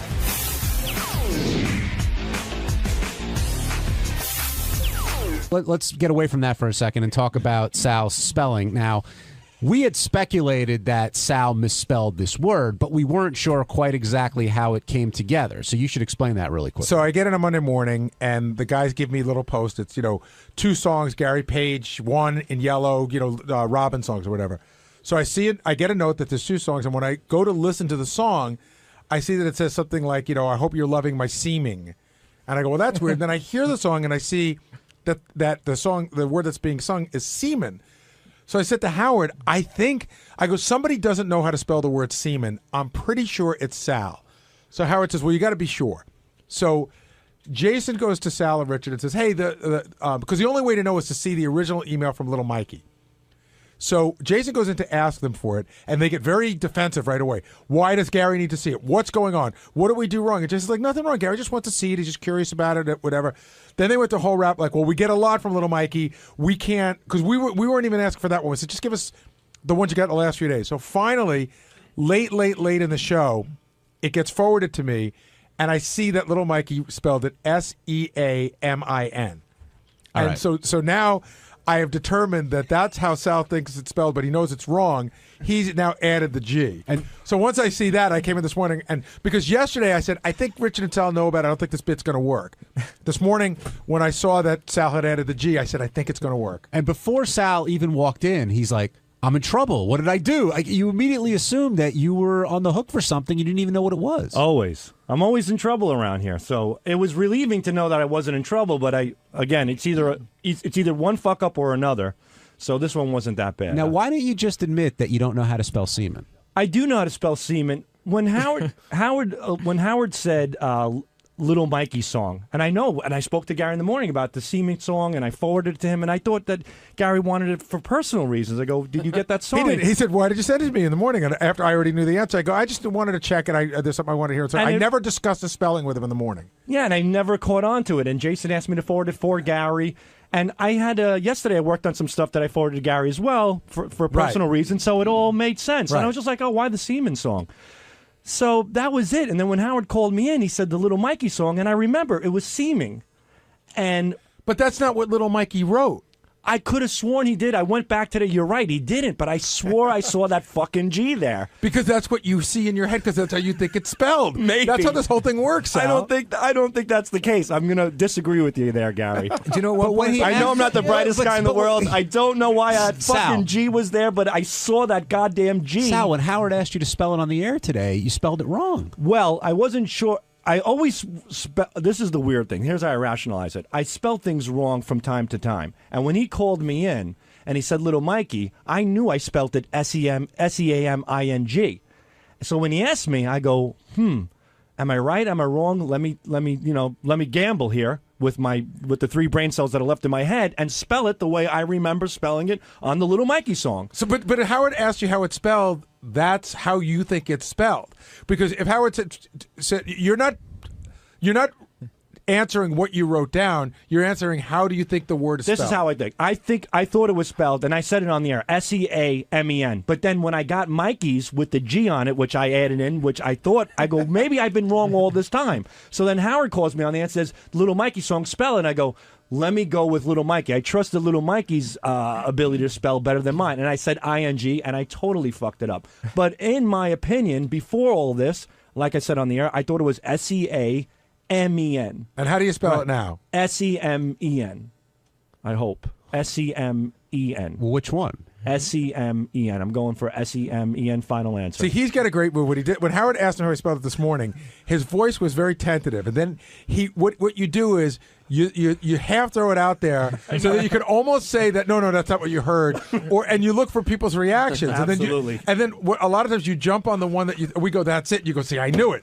I jumped on the ing. That was the one I went with. I said, let me go with Little Mikey. I loved your logic about then it was like, well, when you run, you've been running. So when you semen, you've been semening. Yeah, so technically, You even laughed at yourself for that. Yeah, Howard lost it on that one. I go, I can't defend myself on that. That's a kind of logic you used when you used to sell stocks. Absolutely. And from here, I could see that bracelet that you got. Yeah. You're telling me you didn't know until today that's a permanent bracelet? Here's the funny thing. I've been fidgeting with this bracelet for the past week since I got back from Italy. I can't get this fucker open. And the first thing Howard says is, that a bracelet that you can't open? I'm like, how the fuck did you know that? It was pretty amazing. But I like the bracelet, so I think it's a keeper. It's pretty nice. Well, it is. It's a permanent bracelet. It ain't going anywhere. Yeah, me and Lindsay Lohan, we have something in common. Why would anybody want to have a permanent bracelet? Well, to show their love for whoever gave it to them, I guess. And I'm sure that's why you have it. I love myself, apparently. I bought it myself. So what do you do? Let me ask you a question. That thing's on forever, so what do you do when you go through the airport? That's a great question. I have no idea. They stop me anyway because I look like a Hindu or a Paki anyway, so this won't deter them. This is just another thing. Before we move over to Scott, I got one last question for you. Sure. Like semen can describe a couple different things. Yeah, it could be a sailor on a ship. It's a seaman. Right. So how is there any difference in the spelling between the two of them? Or I thought they were identical, which would be synonyms. I hope I got that correct. So. Okay, right. So sailors on the ship would be what? Seamen. Right, spelled S-E. Wait a minute now. That's a good point. Now that I know you got hold on there, Bubba Louie. Yeah, hold on there. You got me there, Heiny Hole. All right, that would be S-E-A-M-E-N. Seamen, because you take sea, which they're traveling on the sea, S-E-A, right. And then you have men who are on there, M-E-N, seamen. So in that case, yes. But for some reason, I thought that was the same. And by the way, the brilliant Robin Quivers spelled it the same way as well. S-C-A-M-E-N. So, spelled what? Semen. That comes out of your penis. She did? Yes. And then Howard did correct her. She thought there was an A in there, too. Well, I missed that, but thank you for spelling both. Gary, was Scott taking credit for something he shouldn't have taken credit for? I will say I walked into a studio today and I said to Scott, I got to tell you, Lady Gaga said it better than ever. I said, who did the settings on her voice? Because I thought that was, there was a little tiny effect on her voice, but nothing major that just made it sound so smooth. And he said, well, her audio guy came in here and he gave me some settings and put them in. So I walked out of there thinking that I should have been congratulating the audio engineer, which, by the way, it should be. The audio, usually a person's personal engineer knows what they like best. And I also heard that the audio engineer gave the settings to somebody else who works with Scott. So, Scott, you should explain yourself here. Time's up. No, he gave me the settings. I was going to put him in. He went in during the break and he was checking out the piano before Lady Gaga got there. He gave me the settings, but then I didn't have time to enter them, because I had to run back in the studio. So when Chris Gibbons, who we work with, came in, he put the settings in. We do this all the time.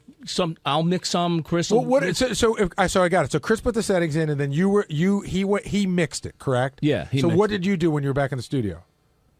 When you went back to your studio? No, I was I was just sitting there with him, monitoring. Just waiting for her to. We did the sound check together to make sure it sounded fine. From the whole process, I was responsible for making sure the piano got in, making sure it was all set up on Friday. We set it up. It was all mic'd and ready to go. Making sure the piano tuner got here on Monday morning. and then just making sure that everything sounded good and it was set up the way it was supposed to be set up. When you and I handled Sunday with a lot of emails with their people of what do you got, what mics you got, what kind of piano it is, and blah blah blah. So is that the way it's normally? Like, does Chris usually do times you've gotten shit? Has he done the mix also? Chris does a lot. If we have the more complicated the mix, usually Chris is there with me. You said Chris does a lot. What percentage would you say you contributed, and what percentage would you say Chris contributed? I say 50-50. I mean, his hands were on the controls because I was sitting there, but I mean, Scott took the supervisory role here. Yeah, I was more, but in that role also I have to listen to make sure, like, if it doesn't sound good, I'm going to go, Chris, I don't think it sounds right. Why don't we change it? I mean, I'm there for that too. Whoa, Evan, slow down. So on Wednesday's wrap-up show, I was accused of really not having much to do with Lady Gaga's technical performance when she was here. And really, everybody and their brother who could bust my balls, busted my balls. Check it out.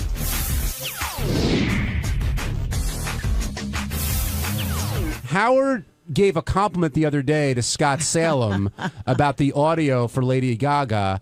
And that's turned it. I mean, that just boy, did that open up a can of worms. Right, it lit a fuse, and I think people are still upset because some are claiming that Scott is taking credit unfairly. And Scott, I'm going to make your case a little bit here. Scott's saying getting the piano ready. I think you even said this on the air, Robin. The piano, making sure everything gets done, is part of Scott's job and what he does. Yet the question seems to be, Scott, what did you actually do?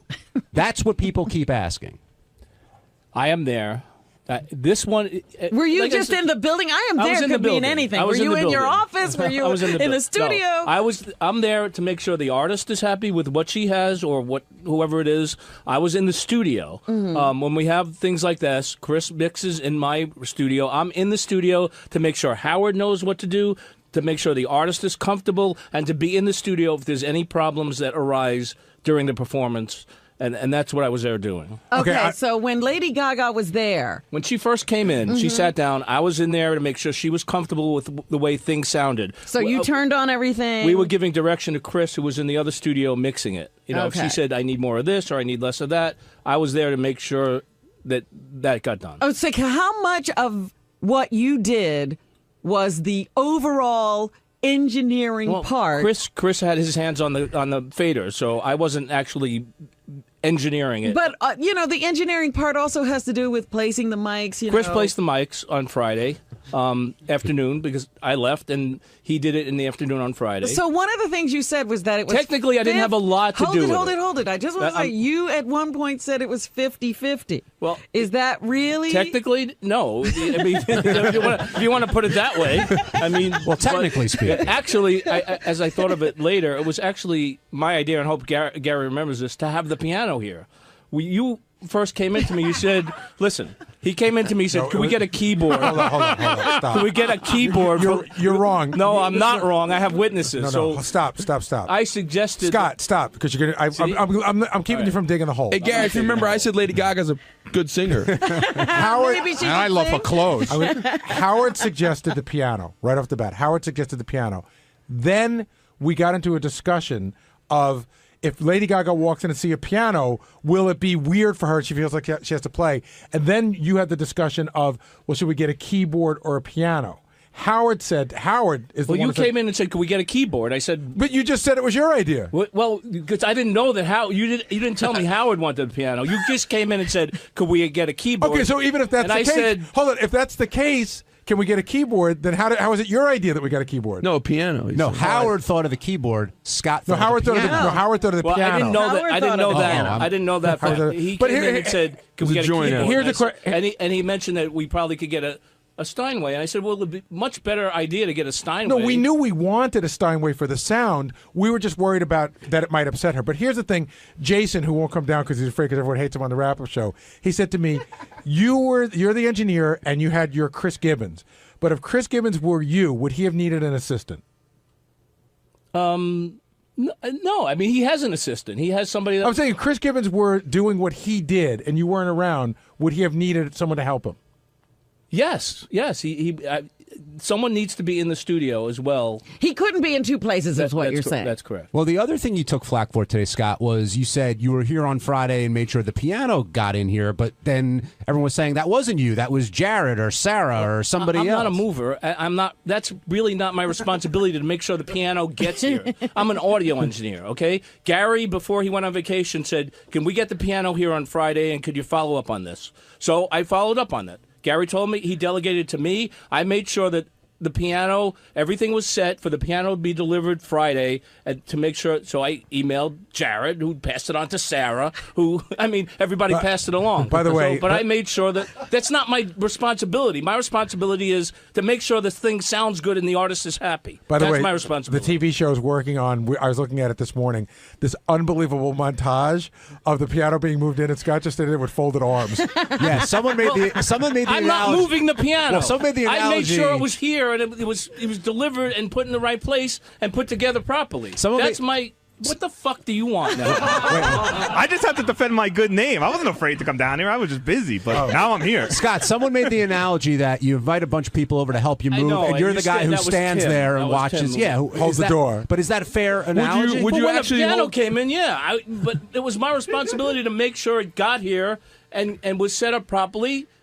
To go on the air. Listen, if it sounded like shit, who would have gotten the blame? You. Of course. So why can I not take some of the credit for it sounding good? I was part of the process. That's not what you told me in the hall, Scott. But the problem was you took the credit, and then it became part of the credit, then it became 50-50, and then technically it became even less. I don't...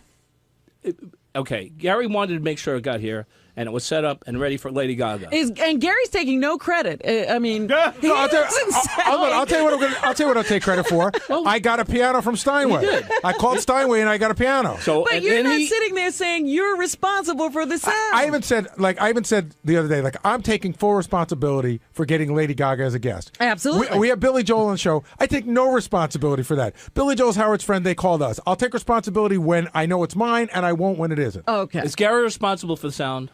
No. No. So but I'm not responsible. He almost did as much as you.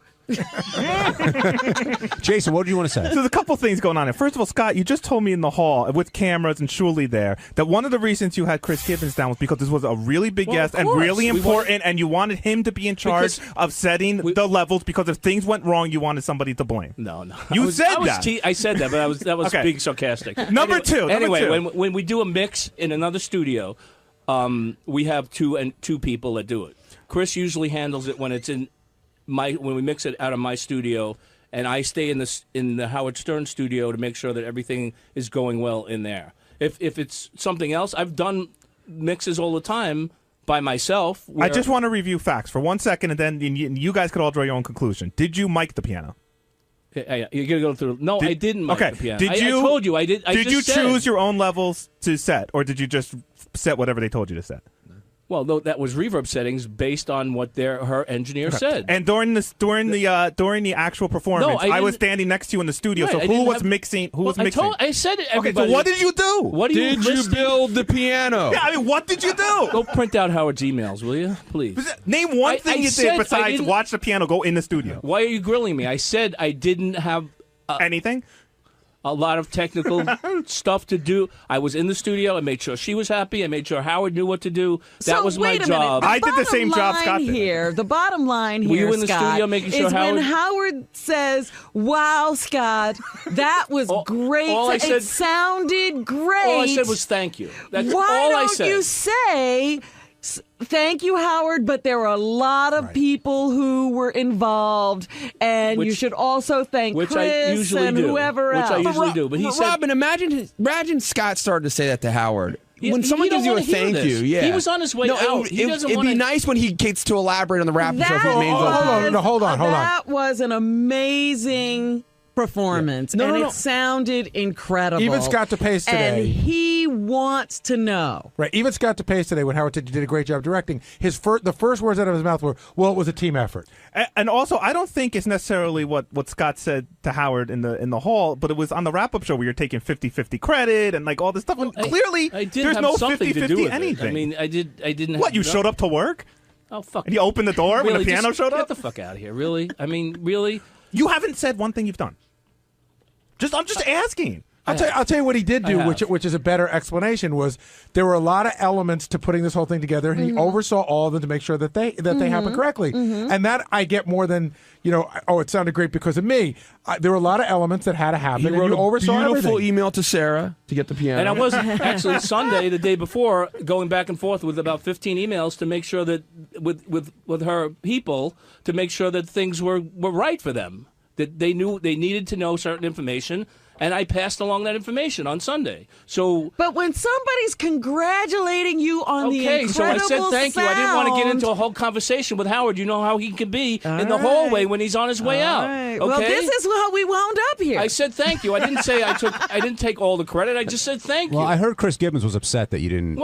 Credit him. I always give Chris credit when he does stuff like that. This time it wasn't on the air and it was just in the hallway, and I said thank you. I gave Chris credit today. He did a great job, and it's a team effort. It was like it was dragged out of you that there was somebody else involved. I called Chris because the mixer we have in the studio that is not as good as the one in my studio for music performances. So you need two people to do this operation, one in the studio and one in the other studio. So that's the way it was set up. So the real mixing was done by him. Yeah, of course. Robin, I stood because I was taking pictures next to Scott for the entire performance. He didn't move. I mean, not that anything went wrong, but there were no knob touching. There was no mic placement. Can you believe you're still getting shit for this, Scott? Do you feel like you're being picked on unfair? Not just Jason, but do you feel like you're being picked on unfairly? Yeah, a little. I mean, I didn't claim total credit. All I said 2 words to Howard. Thank you. And that was off the air. I didn't go on the air and say, "Wow, I did a great job. Thank you very much." When Howard called me in the next day on the air,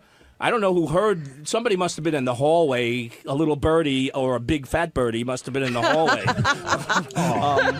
Or a bald birdie. That overheard the conversation because the next day Howard said, "Well, I heard that you took the credit and you weren't the one that mixed it." So somebody squealed to Howard. I wish it was me, Scott, but it wasn't. It must have been another Somebody little must birdie. have overheard that because who else? How would Howard know?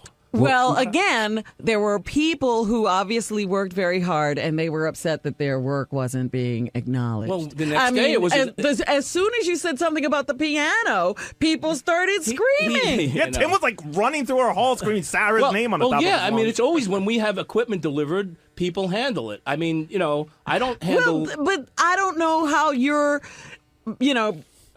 positioning yourself on the air that it sounds like you're doing these things and then other people start screaming, Scott. That's all we're pointing out here is that the moment you start talking about this particular performance, I never positioned myself in any way. Credit for things I didn't take credit. Yes, you did. Scott, yesterday on the wrap-up show, I'm sitting in my office, and I heard you say you were responsible for getting the piano in here and getting it out and making sure the tuner came by. I oversaw everything. That is correct. You oversaw none of that, though. Gary reached out to me. Scott, another one that you should go back in your office. Scott, you had nothing to do with the sound. Scott, right? I'm not talking about the sound. Anything to do with the sound? Then get the fuck out. Nor did you. Howard complimented me on the sound. Okay, that was all that was involved. He didn't compliment me or you on the way it was delivered or the way it was tuned up. He complimented me on the sound. The only people involved with the sound were me and Chris and Horace, who was Lady Gaga's engineer. So you can get the fuck out of here and go bury yourself in the piano case. Except, Scott, you took credit for the move in. I didn't take credit. I just said I oversaw it. He wanted me to make sure the piano got here on Friday and everything was set for Monday. And I did that. I made sure. No, you didn't. You emailed me and you're like, "Can you do this?" I said, "Do you have the contact information?" You said, "Can you do this?" I have the email, Scott. Right, so what did you do? I'm going to tell you that I don't know how the piano got here last time Billy Joel was here, but I know it got here. And I think I spoke to the guy from Steinway and then it got it over to Scott. So I do have to say that I sent a note to Scott. Here's the information for the guy from Steinway. Work it out to get it.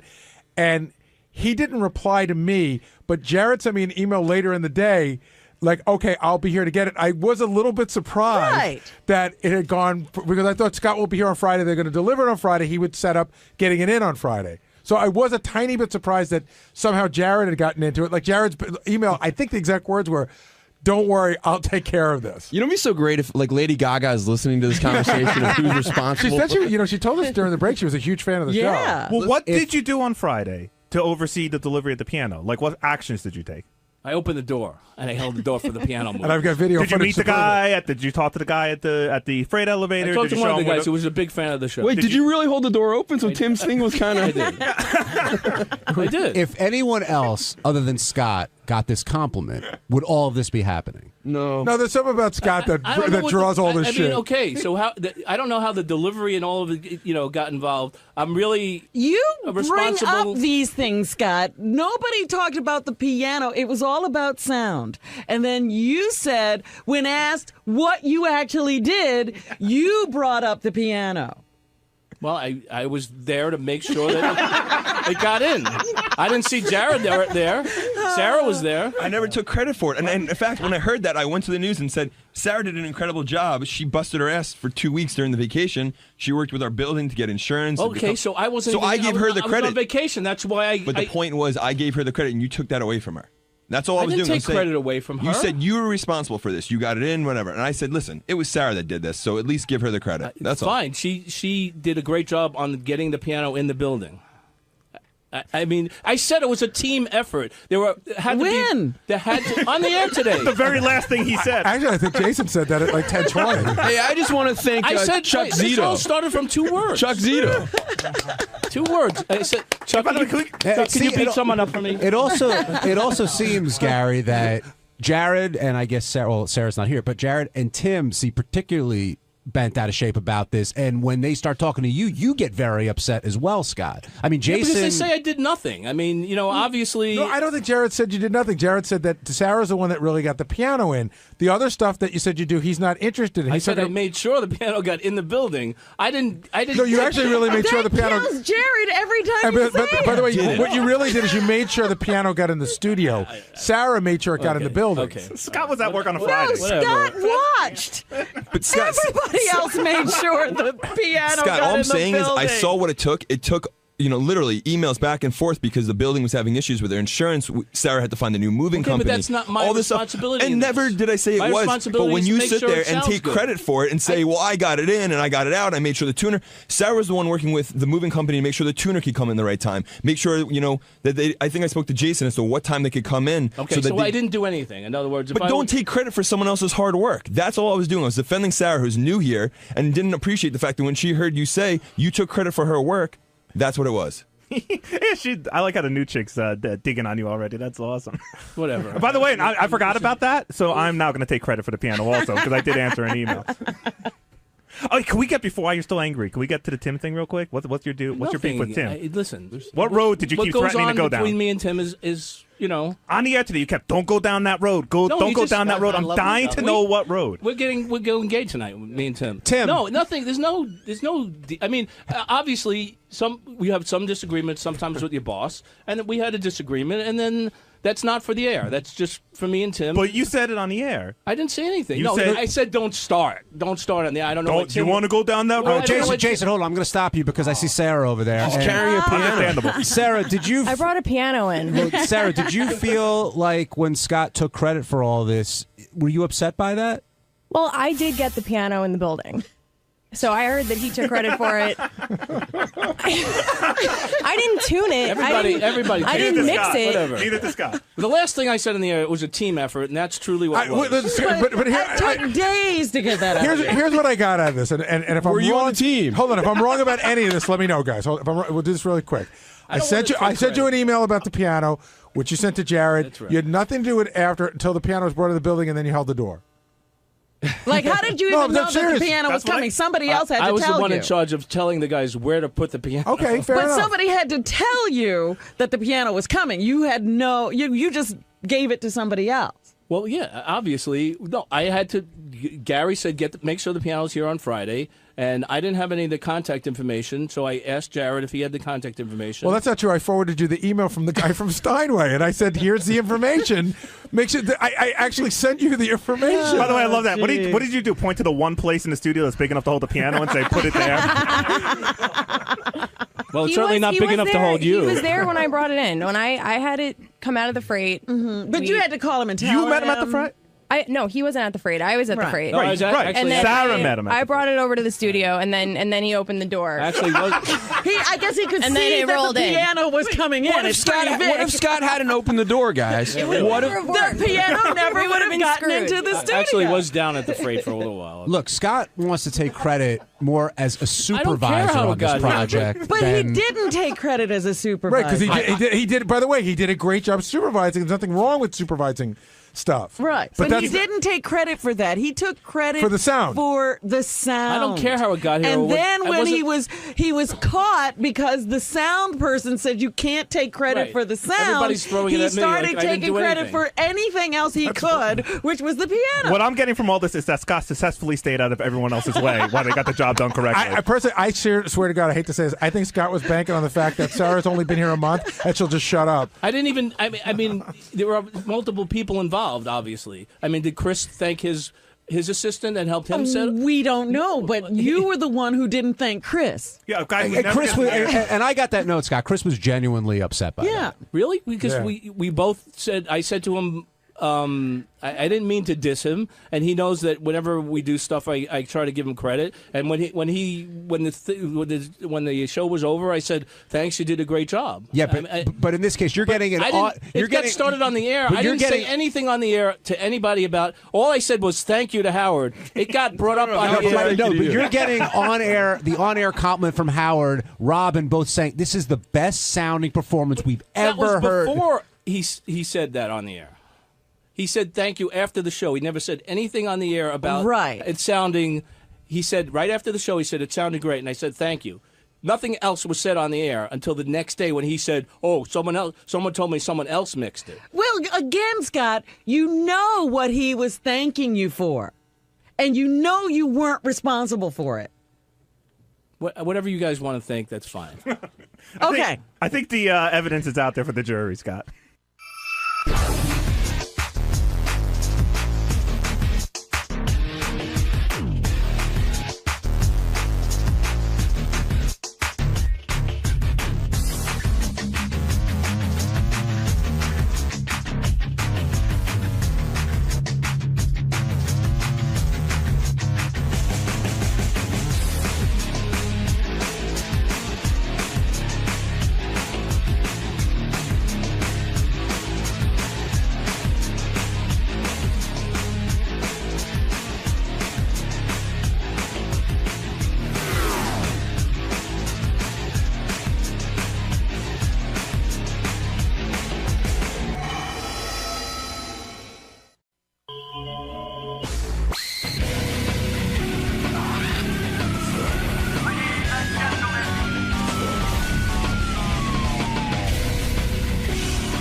Gaga, please do a song. Okay, I'll do a song. What song are you going to sing? The Edge of Glory. Okay, now tell me about when you wrote this, The Edge of Glory. Were you thinking of me? Who were you thinking about? What is it about? Actually, I wrote this song. It's kind of sad. It's a little bit of a downer, but my grandpa died about 6 months ago, and it was the first time I ever experienced death in my family, ever. Right. And, we went out to New Jersey. Remember, I was really upset because the paparazzi came, and I just thought to myself, man, you got to come to a hospice. Yeah. But regardless. What, you don't dress like this when you go to like your grandpappy's Well, or something? no, I don't wear latex, but I dress like myself. You do? Yeah.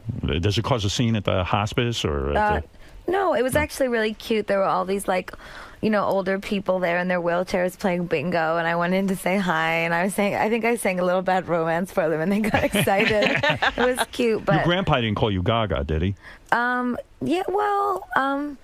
My grandpa always just called me baby. He did. My grandma calls me Tsuka. And what does your grandma call you? Zuccarella means sugar in Italian. All right, Zuccarella. I know that. And anyway, so my grandpa was dying, and my grandma was there, and I was really, really, heartbroken because, my parents are still married, and my mother and my mother's parents are still married, and my father's parents are still married, and my grandma and grandpa had been married for 60 years. Wow. And my grandmother had never slept with another man. Wow. Other than she was is a virtuous, amazing woman. Right. and their love story was so beautiful. My grandpa used to sleep in a car outside her house just to be able to see her every day. Wow. So anyway, when my grandma was saying goodbye, there was something so intense that happened for me that I saw that, as sad as the moment was, I felt like they both were acknowledging that they had really won in life. Wow. Because they had each other. Right. So she just kept saying, Joey, go. Just go. Because she knew he was in so much pain. And it was really very strange. He couldn't move, but just 2 times, when I touched him and when my grandma touched him, he squeezed our hand. So he knew that we were there. And I swear, Grandpa, I know he's listening. He waited till I came home from tour to die. Because so you're still, I take it your grandma's still alive. Yeah, my grandma's still alive. And weren't you filled with dread because she would no longer have him around? And I was filled with so much empathy and sadness. And the song came to you in that moment? Actually. Can you whip out your phone? I mean, or is that rude? I have it on my phone. Grandma, I gotta put what a song happened in. was that moment happened. Right. We left, went home, and then the next day they said, we think he's gonna pass today. And I could just tell that my dad was really sad. Right. And my dad actually lost his sister when he was really young. So, death in our family, we're Italian. It's a big, it's a big deal in anyone's family, but Italians, it's like the whole, the whole town of Palermo and Sicily for the funeral, So anyway, my dad and I sat at the piano in my family's house, and we had this big bottle of agave tequila. And my dad and I just started doing shots back and forth, and we were both crying. And I just kept saying, Dad, Grandpa's about to cross over into his glorious moment. It's just hard now because he's on the edge. Right. Right. And I just started to play piano, and my dad started crying, and you mean it just came out of you? It just came right out, and I just started playing. And you got to play that song now. Yeah, this is beautiful. Yeah, I just remember my dad said that's exactly what it is. And in a way, even though my dad's never written any lyrics or written any melodies, there were a lot of times when I'd be playing and he would just be like, "That's it, kid, that's it." And it was something about that moment with my dad where he just, for me to be able to express what my father was feeling without him being able to express it, I think it was really special. So then we went back to the hospice, and I had recorded it on my phone, and I played it for my grandpa on the phone. What did he do? Well, he couldn't. He was completely out of it, but yeah. He could. You feel that maybe he heard. I know he heard it. Are you deeply religious? I mean, do you believe in all that crossing over stuff and all that? Yeah, you do. Yeah, I'm really, really religious. And you had heavy religious training. Well, I went to Catholic school. Right. But I just know that right after that, we all begged my grandma not to stay, because she just wouldn't leave his side. And it was the sweetest and the saddest thing she just wouldn't leave his side. That sounds awful.